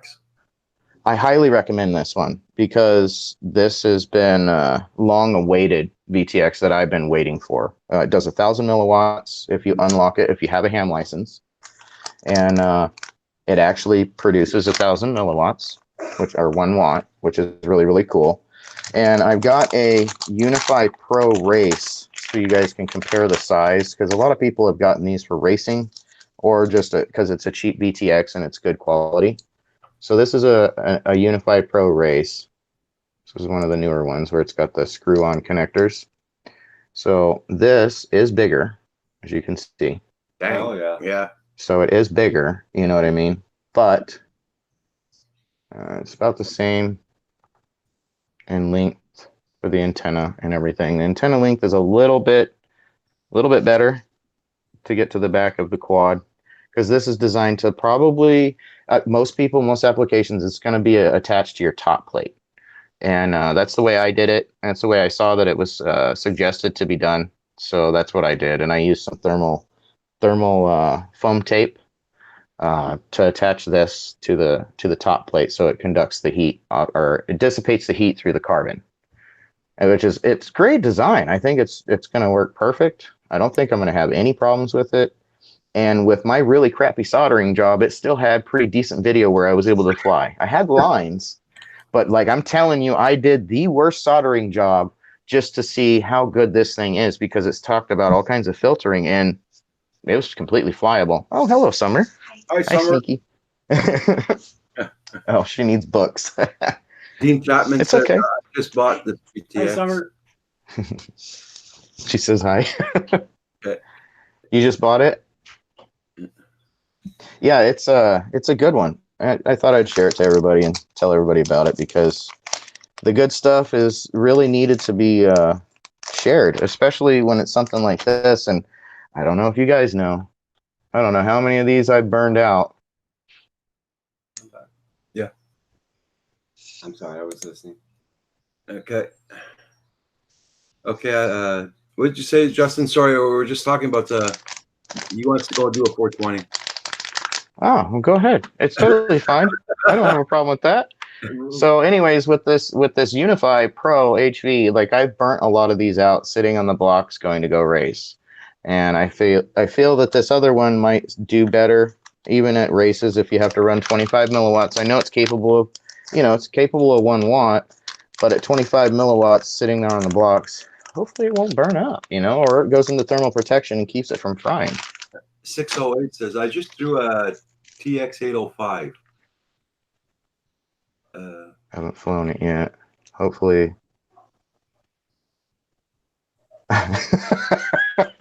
Well, how about we hope that it works good, man?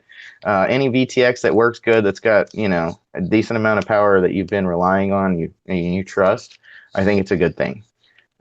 Definitely. All right, so I'm getting ready to open this without even showing you guys what it is. So I've got wait till Kim comes back and open it. Okay, yeah, I'll show this one in a second. Okay.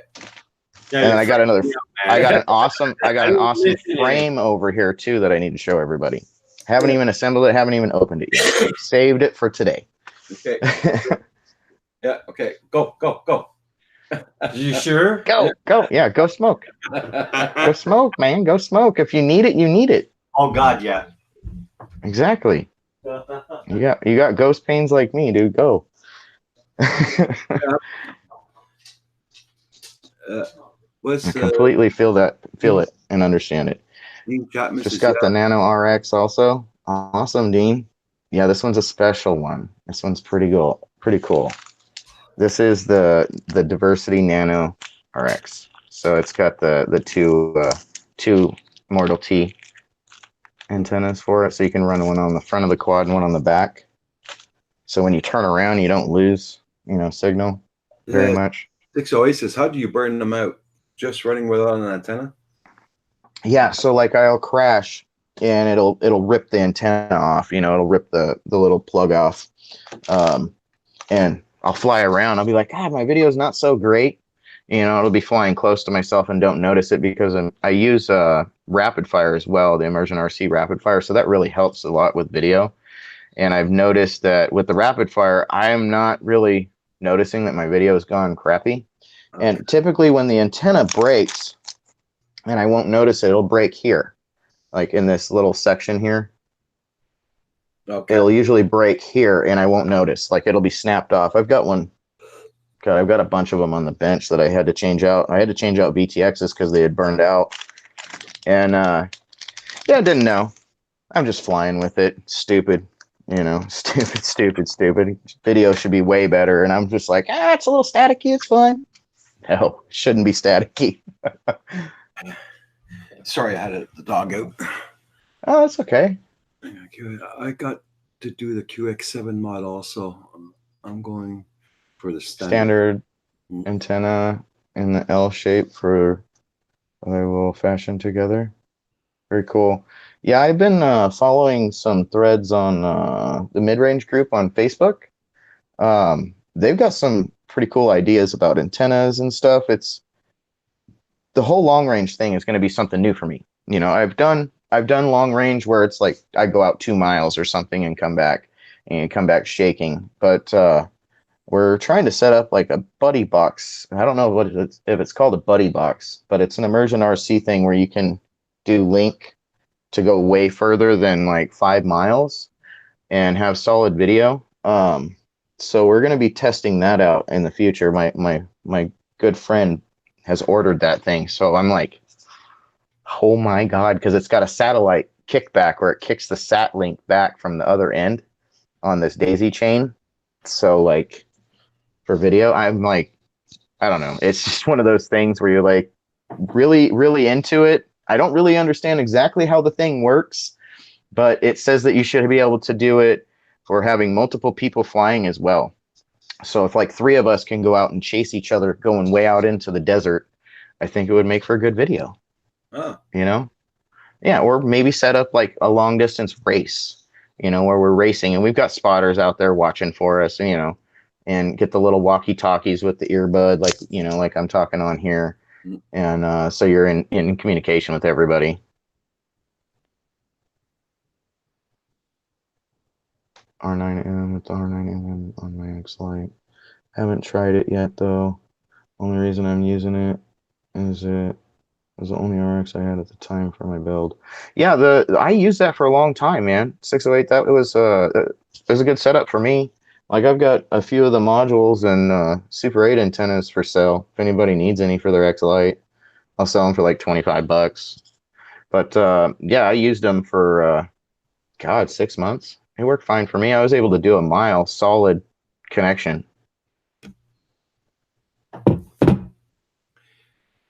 Model L furthest. I've been using 800 XM Plus. Yeah. Yeah, you definitely can get out that far with XM Plus if you have the correct antenna orientation and everything. Yeah. It's amazing what you can do with 2.4.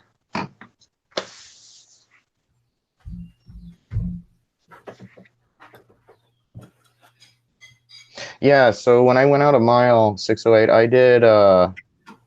I definitely climbed. Once I got, half a mile out, I definitely climbed up to about 75 feet up, and I was able to keep cruising. As my RSSI went down, I just went higher. I made sure I stayed below 400 feet, but yeah, I was able to do a mile. It's nerve-wracking because you'll see your RSSI. And another thing on the RSSI, you need to set it. There's a video out there to set your latency before it goes into failsafe to a different amount of time. So it doesn't go into failsafe right away. It takes instead of 10 milliseconds, I think it's like 16 milliseconds or something. Definitely don't take my word on what I just said on what the timing is, but there is a video out there where somebody shows how when they go behind a tree, it kind of drops out. Instead of it fail-safing, it'll hold that last position, come around the tree, and get its RSSI back. So it's just something to think about, definitely with running 100 milliwatts, 900 megahertz. That's pretty far out, man. It really is. It's such a long walk. And especially if you... Yeah. Yeah. Oh yeah, and sometimes it makes me nervous. Sometimes I'm just totally relaxed, and I'm like, if it goes down, I don't give a shit. You know, if you're in one of those moods where you're like, I don't give a shit if it goes down. It'll be a fun adventure to go find it. You know, that's really the Yeah, but a mile, man. Oh man. yeah. I I mean, mean, you it. could be anywhere in a mile. Yeah, and that's the thing is make sure you have your DVR going on your goggles, so you have kind of an idea of what it looks like from up above where you went down. And if you could have like a GPS locator and a Hellgate buzzer, that the Hellgate buzzer is almost a necessity if you're going to go out that far, because if it ejects the battery when it crashes from failsafe, you'll still have your buzzer. It'll continue to beep for 2 days. So also think about, yeah, and GPS, you can do the auto return if you set it up right. Yeah, that's another thing. I didn't even think about that. 608 FPV says, can you use smart audio without OSD? Isn't that usually like yeah, I think you can through Lewis script if you have FR Sky. Yeah, you have to have smart audio connected without OSD, and then you use the Lewis script from your transmitter to change the station.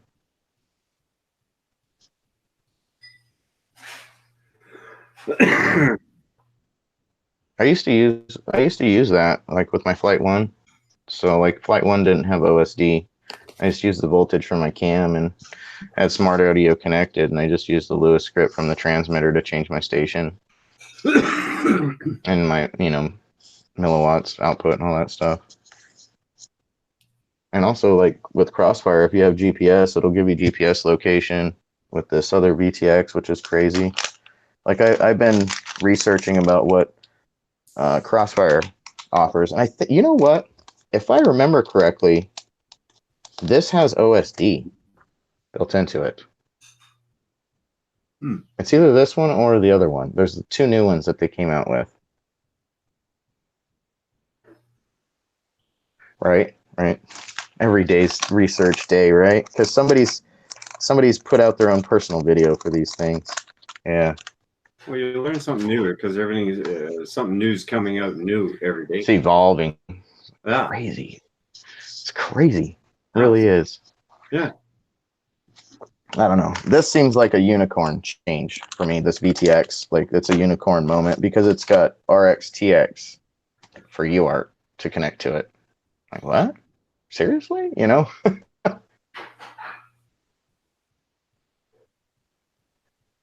Yeah, so I'll drop a link to this so you guys can take a look at all the stuff that it talks about.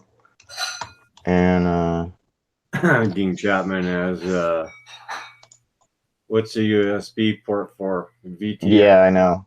That's why I'm going to drop a link because I plugged it in. It didn't have any updates for it right now or anything like that. So I wasn't able to like see it do anything when I plugged it in.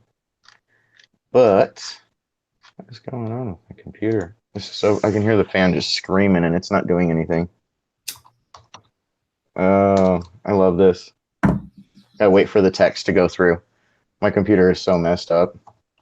When I turn mine on, I have to bang on it and Get the fan to work on the power supply. get the exhaust fan to work. I had a computer where it was the CPU fan was like that. You had to shake the tower. You're shaking the tower. If you do it the wrong way, you'll screw the hard drive, man. Really? Because they're not. Oh my god. So you're sitting there going, come on, and you hear the yeah. And then it starts. Mine was because I smoked in the house. I smoked like a chimney back then, and my CPU processor was always plugged with cat hair, dust. Oh yeah, hair and just sucking in there, man. And it's like a tan yellowish colored resin on everything. Conformal coating from your cigarette, right? And it's sticky too. That's another thing that I used to remember with it when I smoked was it was sticky. It's like Goodness gracious, I cannot dog find this. ears. There we go. It's like Here we go. It's like the crap you find in the dog's ears. That brown crap. Oh, yeah, that's worse. Yeah. Yeah, no, that's yeah, yuck. So I wonder if they're released yet. No, not yet. So there also is a new TBS module that's going to be coming out for like it's supposed to perform similar to the Rapid Fire from Immersion RC, and it's supposed to be a little bit cheaper. So once those come out, I'm going to be all over that because I need a backup module. So when you gonna do that fight with the? I don't know. That's one of those things where I gotta pick a day. I gotta pick a day that's gonna work, and I kind of want to keep an eye on the traffic in the area there to see if there's a time of day when I shouldn't do this or should do it. Something with the lighting, because the way the mountain is, like if it's morning, it's gonna be so dark because the sun comes up on the other side of that mountain. It comes up behind it. Okay. So in the evening, if I can get the right time and it's not going to be too hot for my drone, I definitely. And then METARs, the winds. That's another thing I need to keep an eye on because once you get up that high on the side of a mountain, Starts to swirl.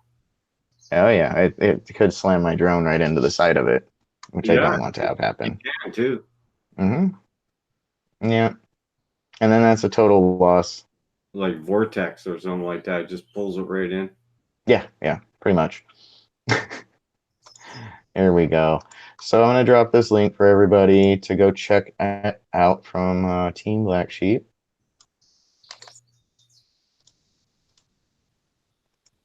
And this is to VTX. And it has good description listed on it. And it has a good manual. So if you go into the TBS Unify Pro 32 manual, it talks about the things that you can do with this thing. It's crazy. And you do need a ham license if you want to go out of 25 milliwatts. Huh. In the United States, anyways. I thought we couldn't go to 1,000.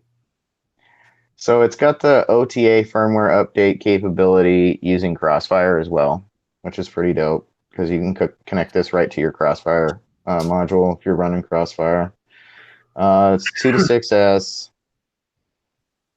It's running the OSD configuration using TBS Smart Audio 2.1 via flight controller, TBS Crossfire, or PMP, Pro OSD. Anyways, I'm going to get out of the technical stuff. Mm-hmm. It does 25, 100, 400, and 1,000 milliwatts. That's pretty dope. Mm. Oh, yeah. And the installation thing cracked me up, you know. Mount this directly to the carbon. Say what? So I don't wrap it with heat shrink, you know? It's one of those ones where it makes sense. It really does. And I think that's why they sandwiched the plates together like they did. So you could put it up against something and not have a ground fault, you know? That's what I thought. You would have a ground fault because it'd be touching the carbon. Yep, that's exactly what I was thinking. You know, you get ground video issues or something, but no. Which side of it attach? So I use the conformal two-way tape that they suggest to use, and I put this side down up against the carbon where it's got the antenna at that end, and this side, that's the side I attached because I felt that this was the smoothest surface. This has raised, if you see that, it's kind of raised from the screw heads there. So I felt that putting this side up against the carbon would keep a gap from the plate to it. So I felt that this is the side that you're supposed to do because he's talking about the carbon against. You're not worried about that ground antenna part touching the carbon or anything like that? No, I don't worry about that stuff. Like a lot of people have had issues. They're like, oh, my antenna's touching there and it doesn't work very good. And I've never had a problem when I mount these to the carbon, like on my long range quads. I don't have any barrier between this and the carbon. And this is the ground. And I've never had any issues. On the board there where you were showing where the antenna goes in, there's that ground part. That's the ground. Mm-hmm. So yeah, this is the ground right here. Yeah, that's the ground right there. And then these right here. Yeah. I never had any problems. Oh, Yeah, okay. well, and I have that tape on here too, the conformal tape.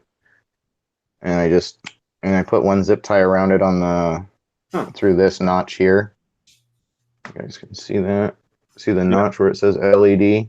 And this side, it has a notch where the button is. Okay, I see it. Huh. There we go. There Boy, it is. innovative or what, huh? Yeah, they thought of a lot of stuff with this. I don't know. I'm happy. You know what I mean? The performance was the thing that matters. Okay, so let's get on to the next thing. So this is the Diversity Crossfire Nano. So this has 2 antenna ports on it. Let's get this open here. I have scissors. Do I have any scissors? Yes, we do. I don't want to try and tear these open. These are such a pain to get open. It's like opening a packing slip. They're hard to get a grip on it and pull it apart. Oh yeah, they really are. No, it's not any easier for me to do this. So yeah, don't cut your hand off, Justin. All right. Oh, don't drop it. Don't drop it. All right. So it comes with two L antennas. See, there's 2 of them. Came in the bag. And then the wiring. And then a Diversity Nano RX, which is here. Holy crap. So it's got the two antennas, so you can run one to the front of the quad, one to the back of the quad. So no matter what orientation, like I plan on doing an Immortal T and a big stick type antenna in the back. But yeah, this is where it's at, I guess, for doing long range, you know, so you don't lose reception when you turn around. Sure. Tiny or what? It is super tiny. Yeah. Super, super tiny. And then the antennas, I mean, they're UFL connectors, obviously. So they got the UFL. Holy crap, those are small too. Oh, yeah. I mean, but this one is not cheap. This is not like a $30 receiver. This thing cost me, I think it was $60 or $50. Shit. Not cheap. Not cheap. But if you're going out that far, you want that little extra confidence that you know that it's receiving the signal from your transmitter, especially turning around. So lack of fail-safe is... I mean, you got big ass deserts there though. You have There's to go farther. Why not? I've got all that room. Got all that room, and there ain't nothing out there. It's like here, we can go far, but we have so many obstacles, such as trees. Trees just love sucking signals. Oh yeah, all the moisture. The moisture will kill it. Yeah. Yeah. Yeah. So let's go back. I'll get you guys the link to that to TVS's RX if you're running Crossfire and you're looking to have a diversity receiver. Frog push eye on weather. We're doing the same thing. Everybody seems to be having problems with the internet today. Yeah. Mine's working all right. It doesn't look too bad on here. Oh, it's actually really clear. Holy smokes. Better brush my beard a little bit. God, I didn't expect it to be that clear.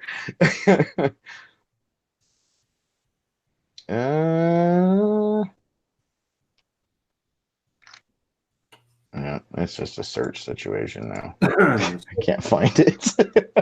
So I should be able to plug this in and not worry about killing it, and just check. Yeah. It out. Oh yeah. Yeah.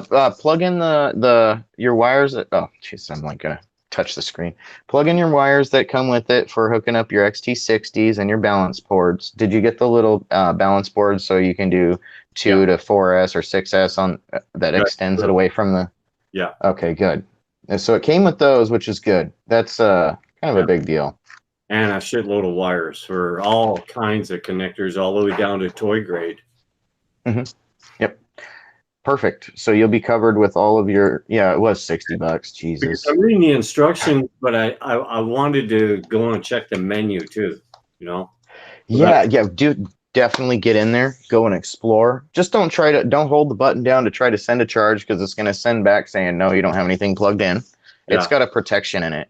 Yeah. Um, Okay. and it's really cool. So like if you're plugging in, say you've got a balance cord that you've plugged in and you don't know that one of the wires is chopped, you know, it'll tell you that you've connected the wrong battery. And if you know that the battery is connected correctly and it'll tell you you have the wrong battery connected, it could be a bad cell or it could be a bad lead to your balance cord.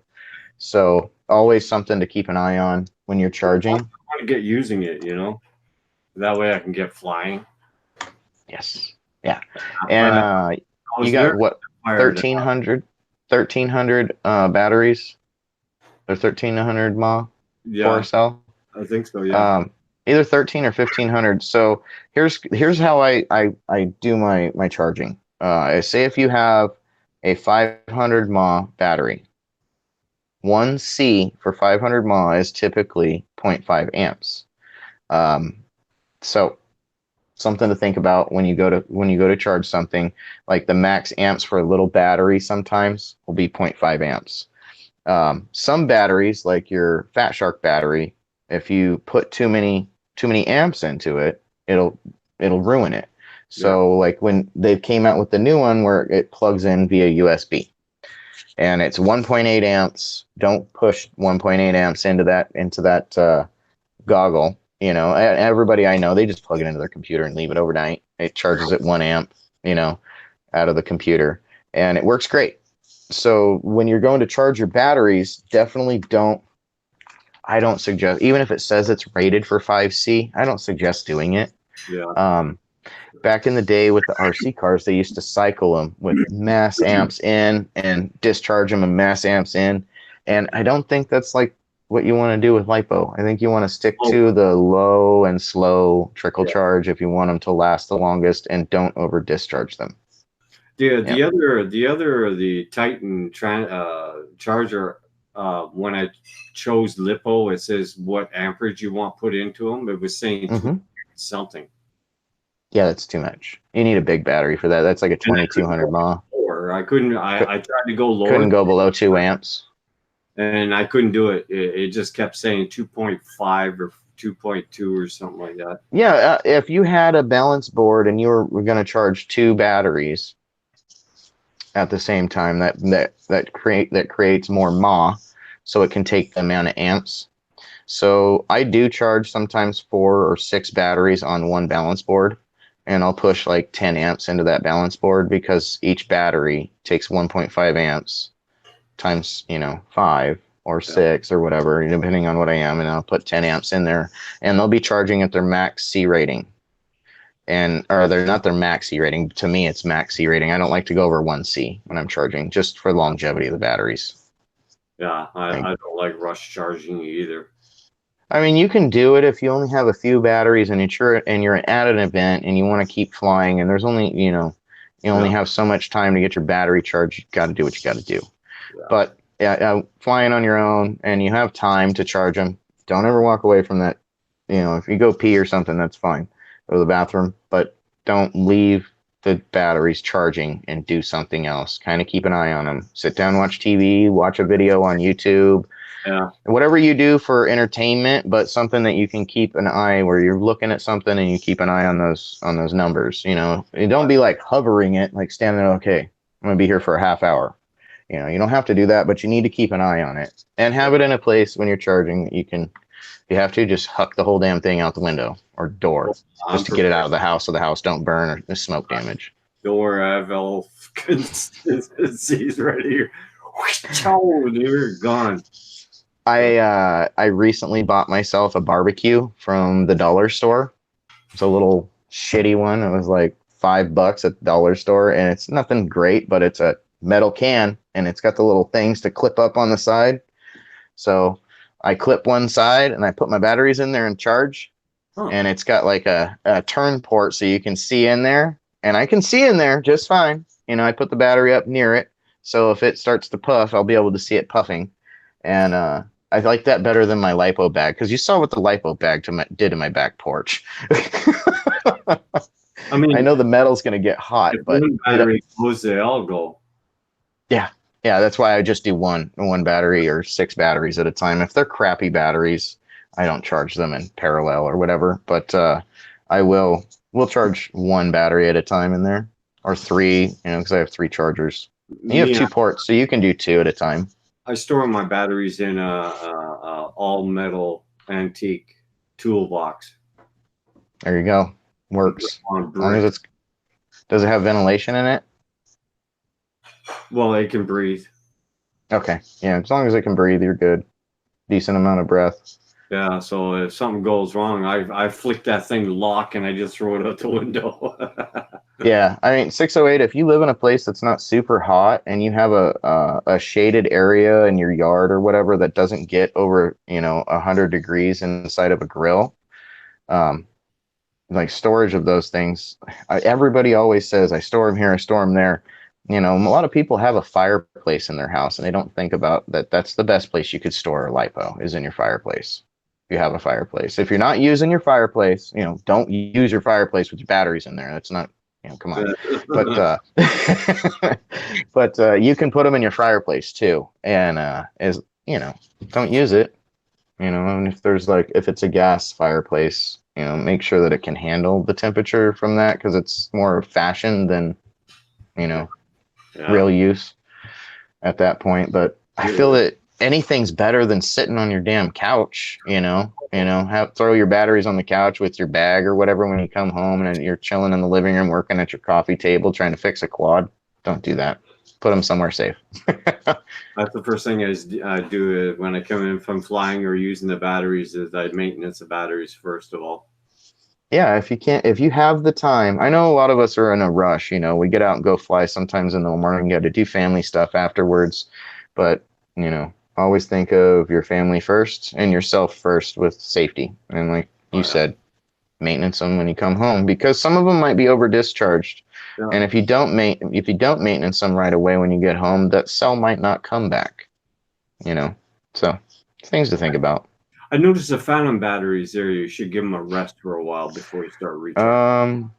608. I say the most amount of power distribution from a lipo is when it's fully charged, but you need to treat lipos that they're dangerous at all times. Always the most volatile. Yes, I have. I shoot dead lipos, and you can hear it cooking the can and the can expanding from the heat. And that's just a little tiny toy grate. Mm-hmm. Oh, yeah. Man, yeah. A lot of people will never have a lipo fire. A lot of people will take the precautions and not have an issue, 608. But sometimes we will, Sometimes, like me, I was putting stuff in storage mode, and I went to go put the battery into the lipo bag after I pulled out the charger, and it caught on fire on me in my hand. Yeah. Threw everything outside, and it burnt itself to my back porch. Me and Roger, we went flying, and I was flying a toy grate, an X5SW, and it's a 1200 mAh battery I had in it. And we came in the house, we went upstairs, and I said, well, I'll take the battery out of the quad. And when I did that, the thing started smoking. So I handed it to Roger. Roger runs outside. And it was controls this thing. And it was discharged, right? It had already been discharged? Yeah. And it caught on fire inside the quad. Mm-hmm. And I just noticed as I was taking it out, all of a sudden it started getting hot and sparking and smoking. It's like, what the hell? And he threw it outside. So after that. Yeah. Oh, 608's right. Yeah. If you overcharge something, you're just asking for trouble. Oh, yeah. You don't need to. Yeah. If you need more power, just add a cell. Come on now. Let's think logically here. If you're trying to get 17.2 out of your 4 cell, just buy a 5 cell. Get your 21 volts and rock that power. And if you're trying to HV a 5 cell, I'm just going to be quiet, because the next answer is going to be go to 6 cell. I always try to encourage people to not damage their batteries, because they're damn expensive. They're so expensive. Well, and they're considered so disposable. everybody was saying do three cell, and I said, well, I may as well just go to 4 cell and be done with it. Well, they have a reason why they're telling you that, and I don't disagree with them.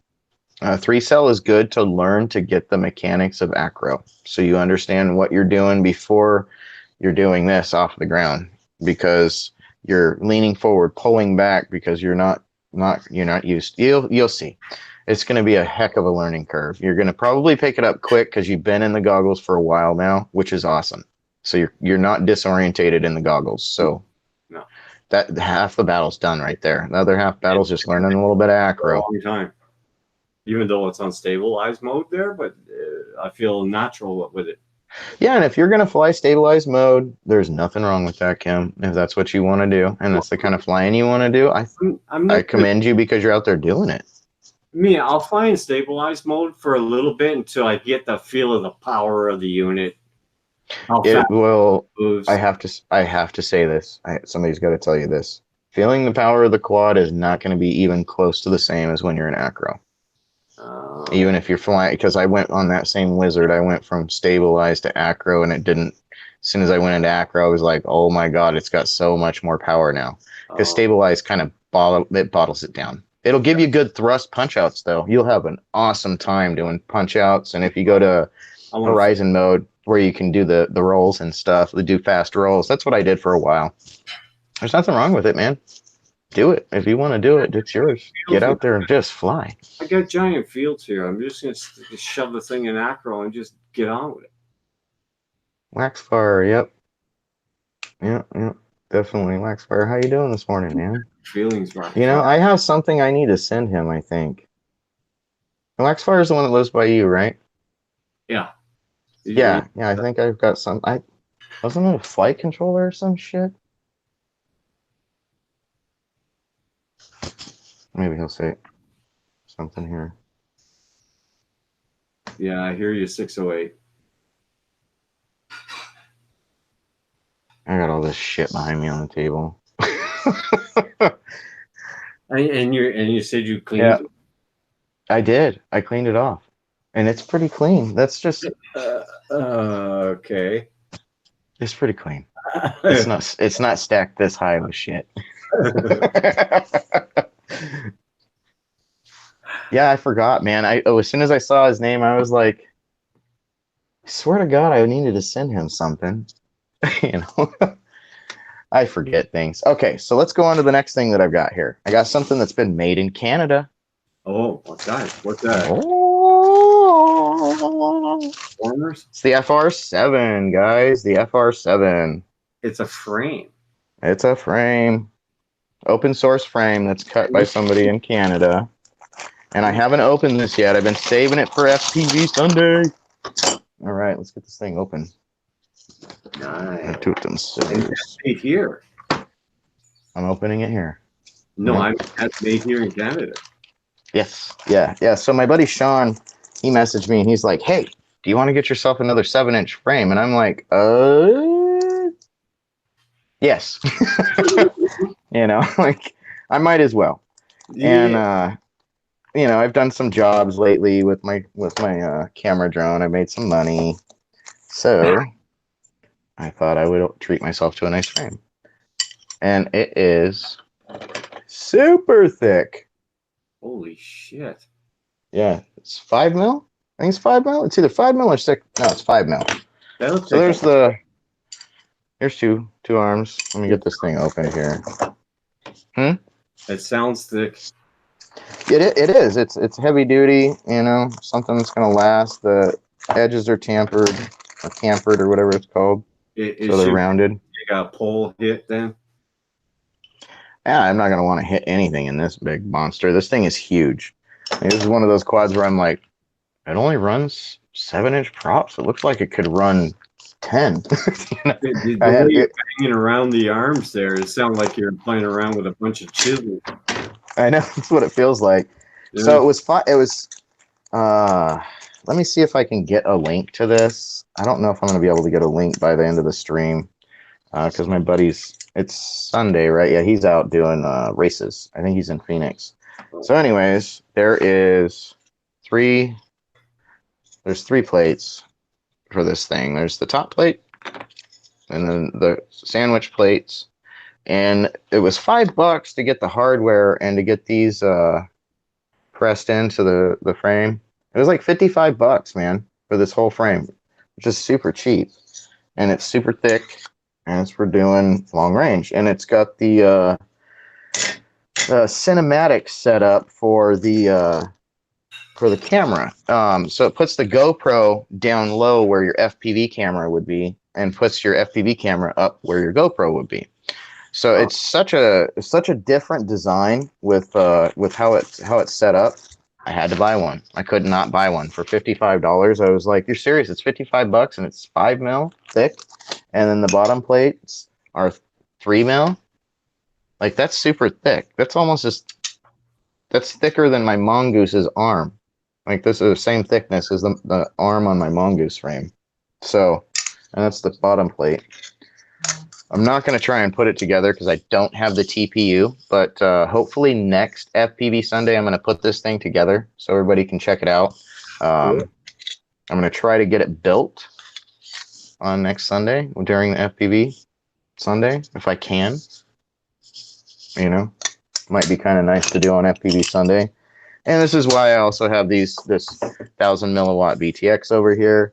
And I've got the Diversity Nano RX is why I have all that. And then here's the hardware, all the different hardware that came with it. And he only charged $5 for the hardware too. And to press in the rivets or the screw rivets or whatever they are. That's crazy. Yeah, and it's made in Canada, Waxfire.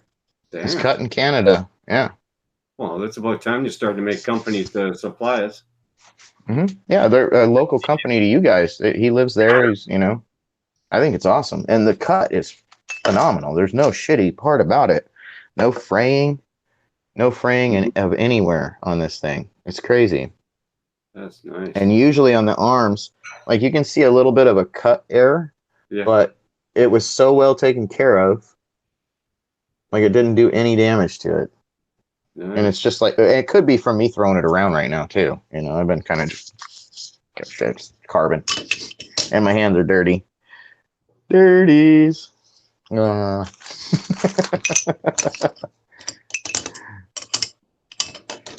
So does anybody else have any new product that they know about? Because I've been on like the hunt for new stuff, and 608 wants a link to that frame. That frame? Yeah. I'm going. If it's not too much of a hassle, have it. Yeah, I'm gonna try. I'm gonna drop this so he knows what the name is.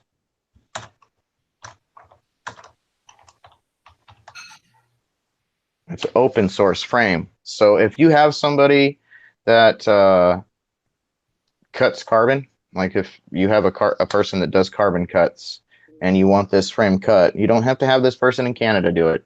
You can have it cut somewhere else. Like if you're in another country where it would be super expensive, like say you live in the Netherlands, like Roland, right? Roland? He lives in the Netherlands, right? Yeah. Yep. Yeah. So if he lives in the Netherlands, there's probably another place that would be closer to him that could cut this for less money, than getting it from Canada, because shipping would probably be expensive. Well, at least they're becoming innovative and building their own parts for us and all that, trying to shy away from China. Well, and it's a design made by somebody that they wanted it to be open source, so it's not owned and patented and controlled by one person.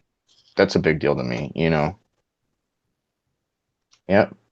Both make those frames. Yep. See, there you go. Well, they all make it.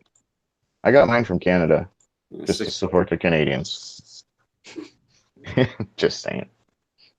Hey, the real Brooklyn, how you doing? Waxfire, Ace Centroid.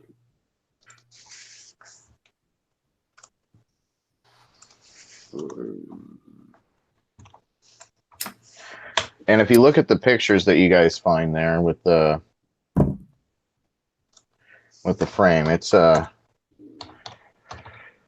with all the TPU and stuff, it looks pretty cool. And that's a 7-inch frame that you have there. Mm-hmm. Wow.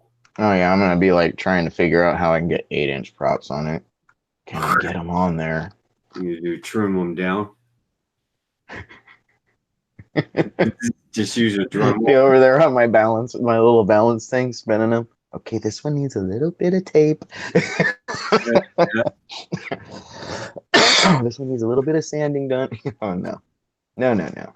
Oh, you just have to break it, take a used motor and take the spindle out of it, and you use the bell-free spinning, and then stick a prop on it and use it for balancing. And the other thing that's really, really cool about this, I am going to drop this one from Rotor Builds because I think this is where we did this one from. 608 is right into it. There you go. So if you guys go check out rotorbuilds.com, that link that I dropped there, that'll show you guys what the frame looks like, and it will carry 2 batteries. It'll carry one on top and on the bottom. Damn. Just saying. Yeah. And there's some videos there of some people flying it. Yeah. Like, That's yes. gonna be one heavy son of a gun. 7-inch props. It's fine. Jesus. It's got all the thrust in the world. Batteries. Oh man. Mhm. How long a flight would that be about?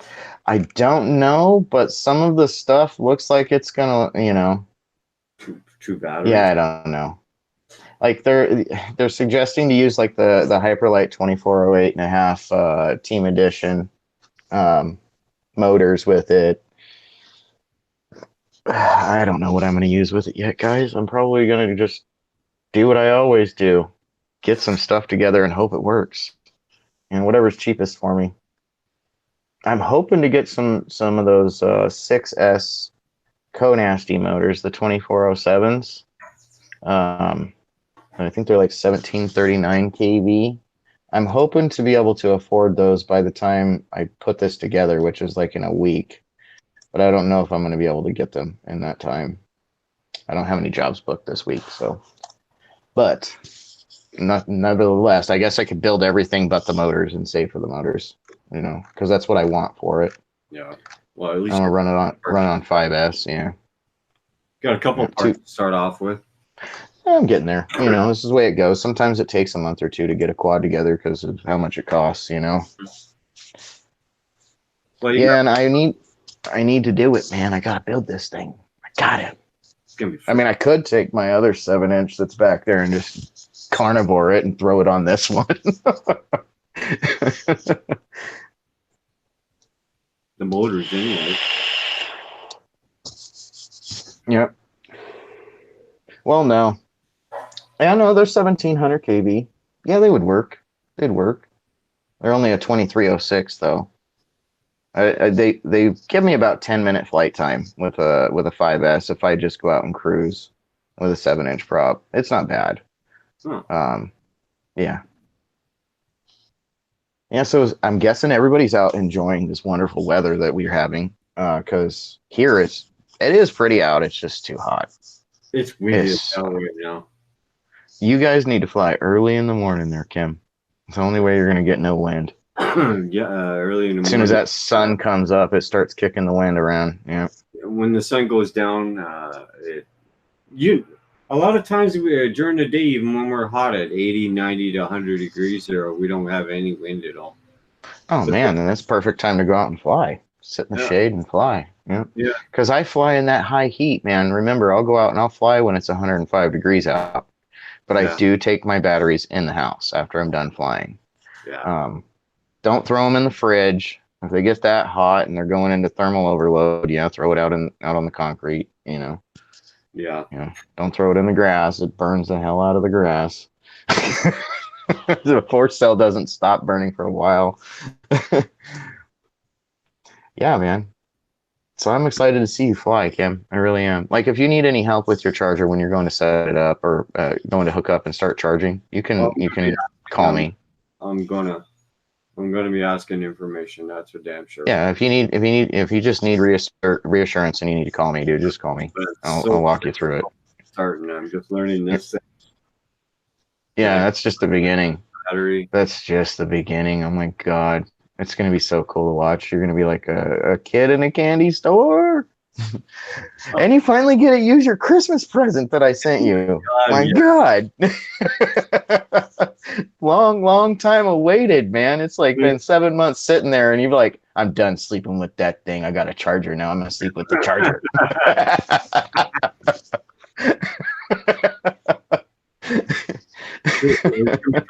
Hey, charger's probably a little more comfortable than a prop. Yeah. Oh, this is gonna be great, man. It's nice. It's a nice little portable little sucker. Yeah, I think it's gonna be awesome. Yeah. Rain and windy there, frog push eye on weather. That's a tongue twister of a name. Yeah, we've had our share. I'm glad I cut the yard yesterday. Smart thing. Yeah, I got my little patch of grass in the back needs to be cut. Oh my God. And I don't have a lawnmower, so it's got to be done by a weed eater. Only took me 2 hours this time Wow. instead of 3 hours. That's about how long it's going to take me to do my little patch of grass with my crappy plug-in lawn weed eater. That's with a riding mower. Oh, I know. You guys have a big yard. Oh, You have a very big yard. It's really huge. That's why it's great to fly around here. You can sit on the porch. Mm-hmm.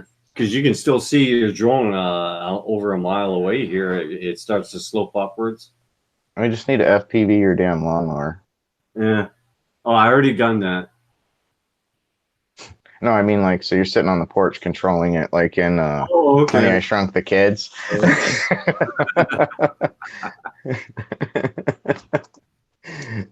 Oh yeah, my wife refers to me as that guy all the time from Honey, I Shrunk the Kids. She's like, one day you're gonna come up with a shrink ray and I'm never gonna see you again.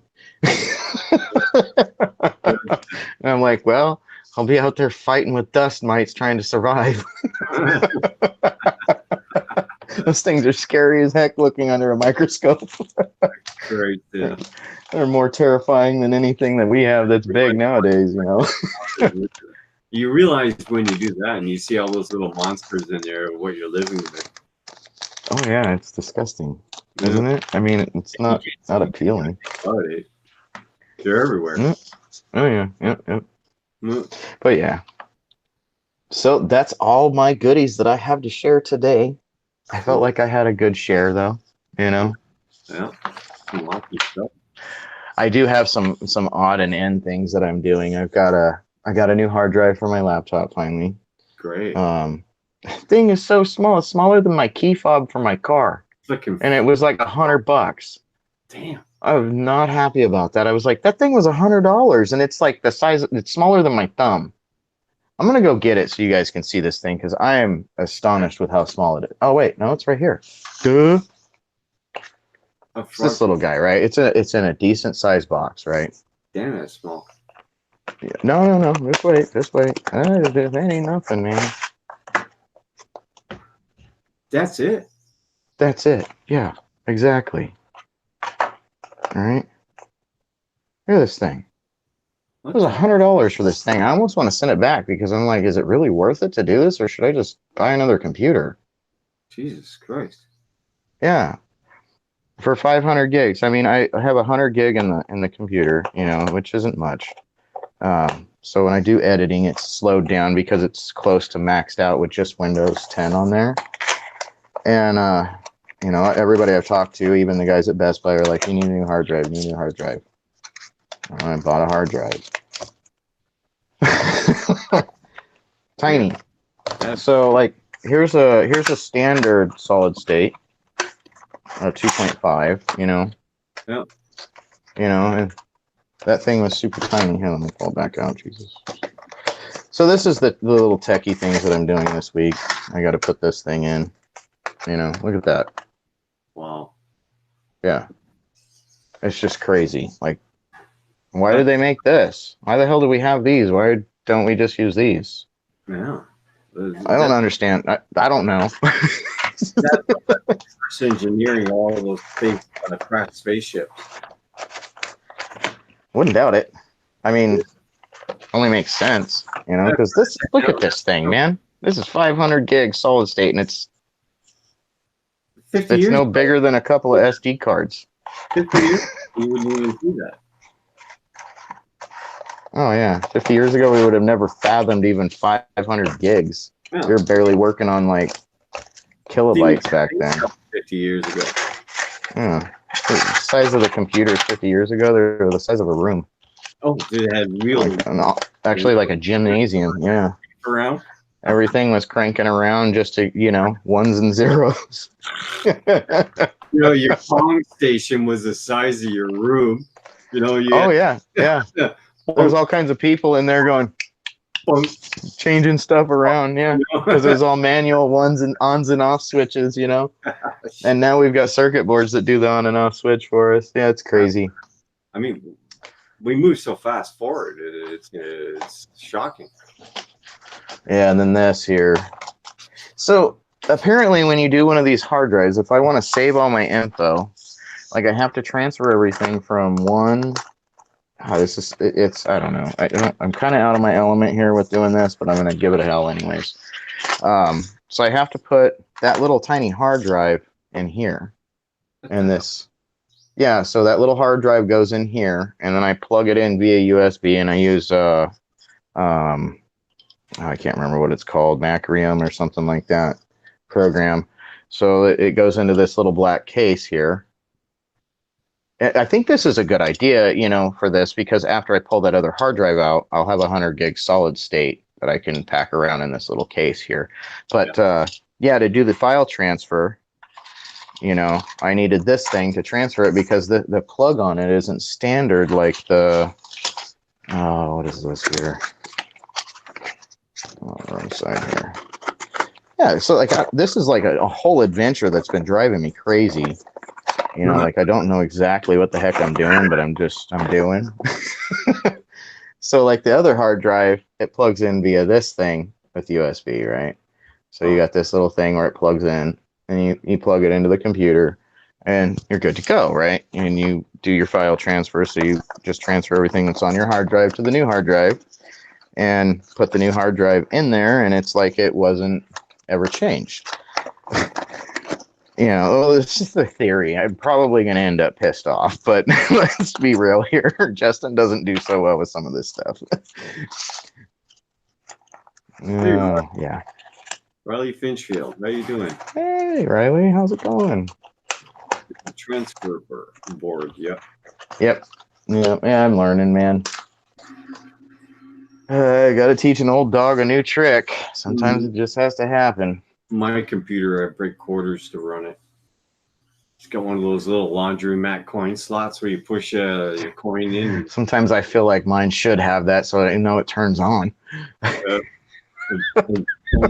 banging on top until the take the quarter, you son of a bitch. And then you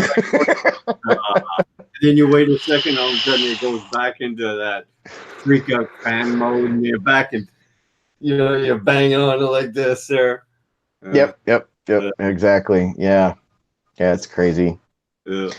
That's crazy.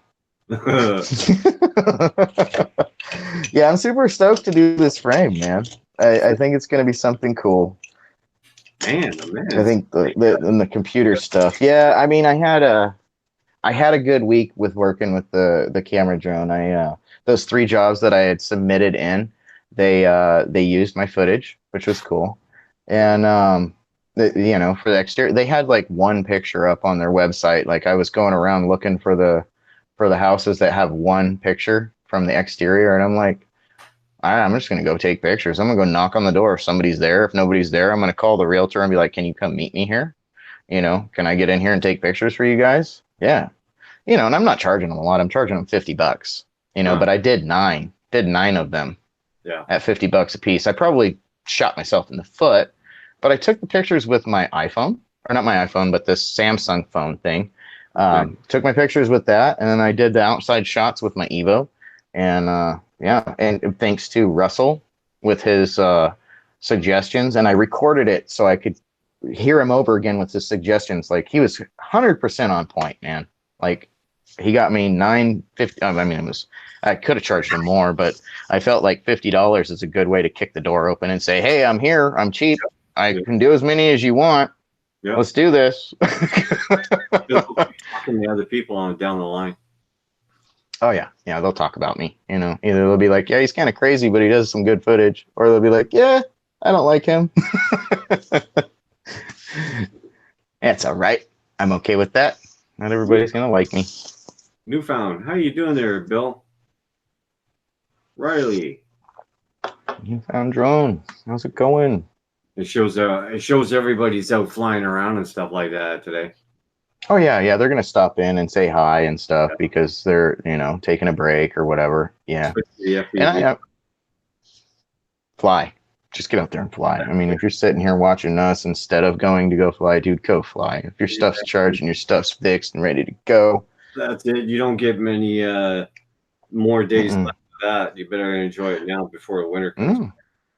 Well, yeah, and then like Australia's already in winter. Down in the southern hemisphere is already in winter, and if they have any nice days and somebody's down there watching, dude, get out, go fly, do it, do it. It's good for you.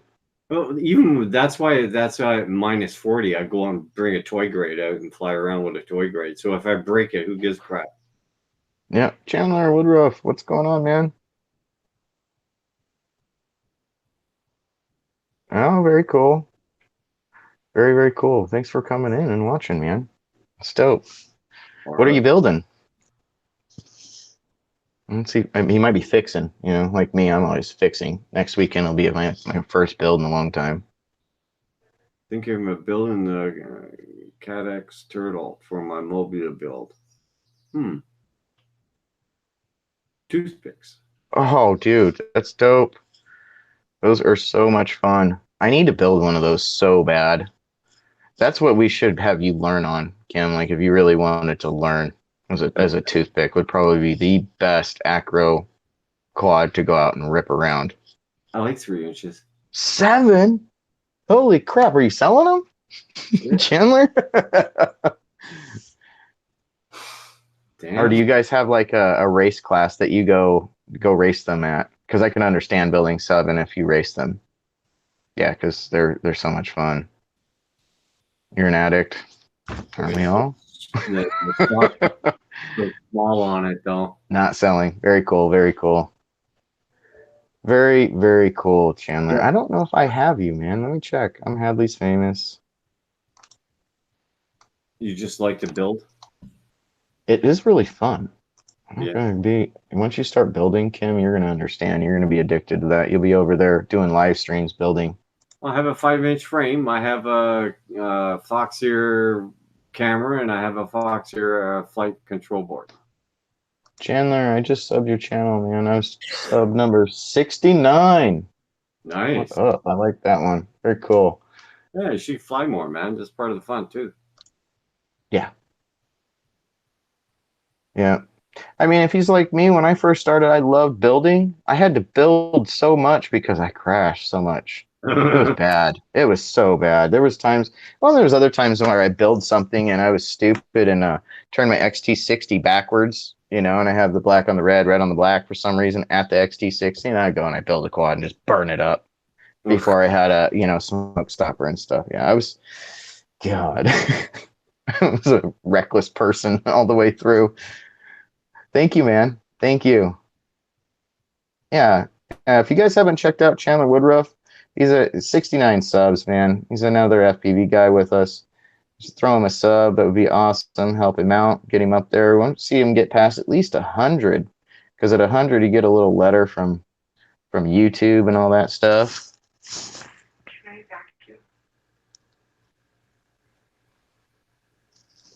Are you really asking me?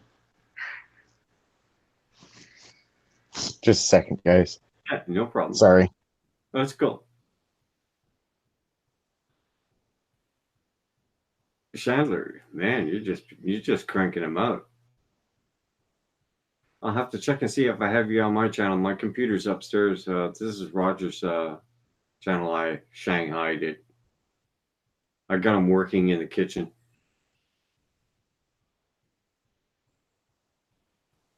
Cool, Larson.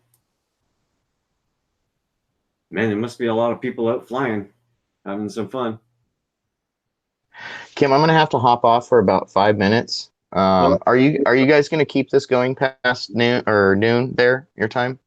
probably not, Hadley, because I got to deal with Roxy and she's getting impatient, and Okay. Well, yeah. I'll stick around for the next 5 minutes. Give Okay. me 1 second. I'll just let my wife know. Okay. No problem. Yeah, guys, I'll get off around noon in about 5 or 6 minutes there because I have to deal with my dog. She's starting to get uppity. Okay. Yeah, she's cool. Yeah. Yeah, it's so What do you got fly. today? Just got my wife's all done grooming already. I'm like shocked. Well, maybe she didn't have a lot of dogs today. Whatever.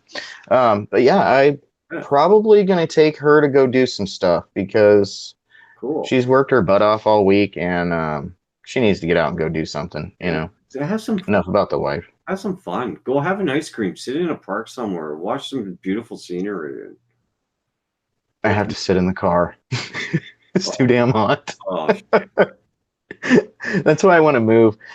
Dude, I got to figure out how to do the snowbird thing and prosper from it, where I can move back and forth. yeah. You know what I mean? Larson, what's going on, man? I didn't see him. Crap. Yeah, because it's too hot here. Yeah. It really is. When we get to 80, 90s and all that, we sit on the balcony in the porch here in the front and just look at 5 minutes, I'll be off. It's in between the washer and dryer. Okay. We let the Larson, and stuff. I have to resub him again. Huh. Larson FPV, I'm Hadley's Famous. I just subbed. I'm your number 29. I don't know. See, and that's what YouTube would be doing to us. They'd be taking our subs away. Yeah. If we sub somebody. They're messed up. Yeah.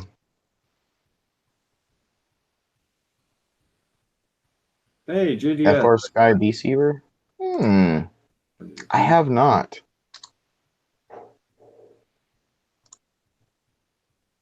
Larson. I'm going there right now to go check it out.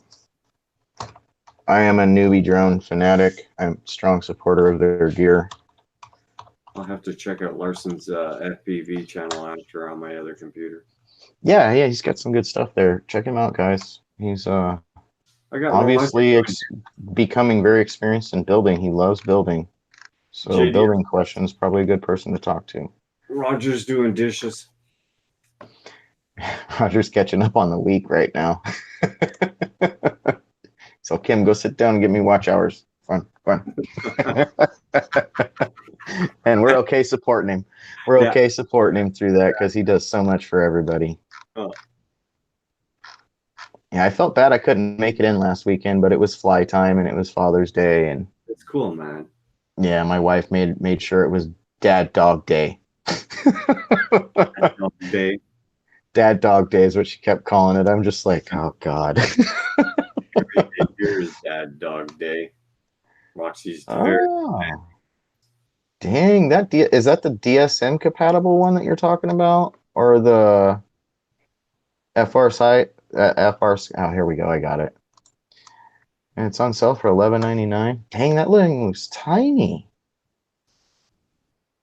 I have not tried this one, but I am bookmarking that. There we go. Dropping the link for everybody to go check out the receiver that Chandler Woodruff was talking about. Yeah, $11.99, dude. That's super cheap, and that's for your toothpick there. Yeah, dude, it's less than a gram. Damn. What? 3 volts to 10 volt input power. That's pretty cool, and it has FR Sky telemetry. That is dope. And you can plug in your VBAT positive and negative, so you can get actual reading of your power that's on the battery. Dude, on your transmitter. That is so dope. For $11.99. Looking out, man. Yeah, the telemetry though is killer, even though it's not diversity. And if you're flying a toothpick, you're typically not going to go super far away, you know, because you're going to find a great acro area and just go for it, you know, power loop stuff, Matty flip stuff. That's why I want to build a toothpick, is so I can teach myself Matty flips and inverted yaw spins, and hopefully not destroy my pocket, trying to learn. Newbie Drone and iFlight are doing some good stuff. Yeah. Newbie drones. I've been such a fan of newbie drones since I had my first acro beat, or my little was it acro beat? I'm trying to remember exactly what it was. It's destroyed now. My dog ate it. Shit. She could crush any of my whoops, but she. Oh no, I left it on the coffee table. It was a toy at that point, and I was gone. Dog chewed it up. It was pieces everywhere. The motors had teeth crunches into them. Like, she hated that thing. I terrorized my dogs with it. I don't blame my dog for doing what she did. That's the reason why. Roxy will only freak out on my little whoops if I leave her alone and I fly my whoop, she gets mad. But if I incorporate her into it, like a zipper a few times there around, she's happy with it. Yeah. Well, the way I got my dog to get okay with it is I'd have her sit at my feet, like she's taught to do, sit at my feet or underneath me as much as possible, and I'll just pet her with my feet while I'm flying my whoop in the house. Like, I've got one of those small peppers or whatever, little cheapo thing. I got like the adapter thing for my X Lite so I can fly it around the house. This is fun. Should bring it outside. The whoop? Yeah. I do have a video of flying my house during Christmas with it. Like, I've had that thing 2 years. I just put new motors on it, and I need new batteries. A nice quiet park and a nice shady tree or something, and sit under it and just whoop around through the branches and stuff like that. They're a lot of fun. I was actually thinking about doing that. That's funny you say that. It's hilarious because I was trying to dive trees yesterday, and that didn't go so well because my trees are all bushy and stuff. Yeah. And I was like, man, I could totally get through there with like a whoop. I need a beta whoop or something, like a 2S whoop or a Mobula or something. Yeah. Or an HD whoop. Just change the camera, even though they're cheesy, the cameras in them. Put a AIO camera in it instead. Yeah. BTX or something like that or whatever. JDS, what's up, man? I didn't see him there. How did I not notice his name? He's been in here a while. Because he's sneaky. Sail flying. I'm just so comfortable with JDS being around, Yeah. He's always here. No, I'm just kidding. He is. He's a good guy. If you guys don't have JDS quads, check him out. JDS is the one that deleted his account pretty much, right? All his videos or something? Yeah. And started all over again? Yeah. He had a ton of subs. They were messing with him. Yeah, well, gotta do what you gotta do, man. Gotta do what you gotta do. Gotta take care of you. You is the one that matters, because you're the one that has to look in the mirror and all that jazz. Hadley, you better get going because you told Summer that. Yeah. Oh, yeah. Yeah, it's all good. Man. Maybe I need to. No, I'm just kidding. Yeah, I do need to get off. I need to get off of here, guys. Thanks for having me. And every Sunday, guys, remember FPV Sunday. And hopefully next weekend, as long as everything goes right, I will be building my 7-inch FR7 open source. Yeah, cool. Yeah, I'm gonna drop a link again for it for the people that are new in the chat. This is what I'm gonna be building next weekend. And where is it? Hey, Larson FPV, thanks a lot for coming in. JDS and Newfound Drone. Chandler, 608. Cool. Yep, you were right, Kim. I'm being hailed. I gotta go, everybody. God bless you. Have a happy week. Take care. Have fun. Bye. Cool guy. Cool guy, man. I like Justin. Okay, everybody. I'm gonna sign out too. I gotta deal with Roxy. She's starting to get uppity. Dave. How you doing, Dave? I was just ready to shut down. I have to deal with my dog.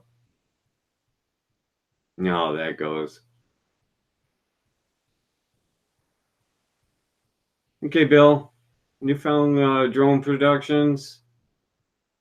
Dave again. Another Dave. Perth, West Oz. How you doing?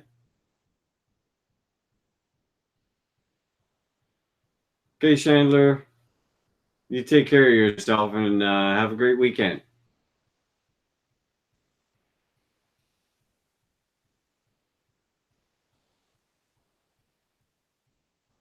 Can you get me a drone or a clone, bro? 1 foot tall? Huh?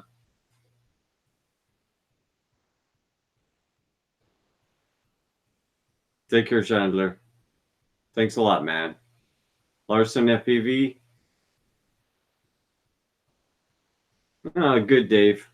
Okay, I hear you guys are into your winter now. Must be doing around 7 Celsius over there or something.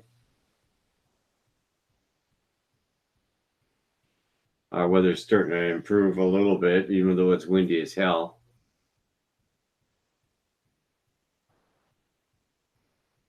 Okay, guys.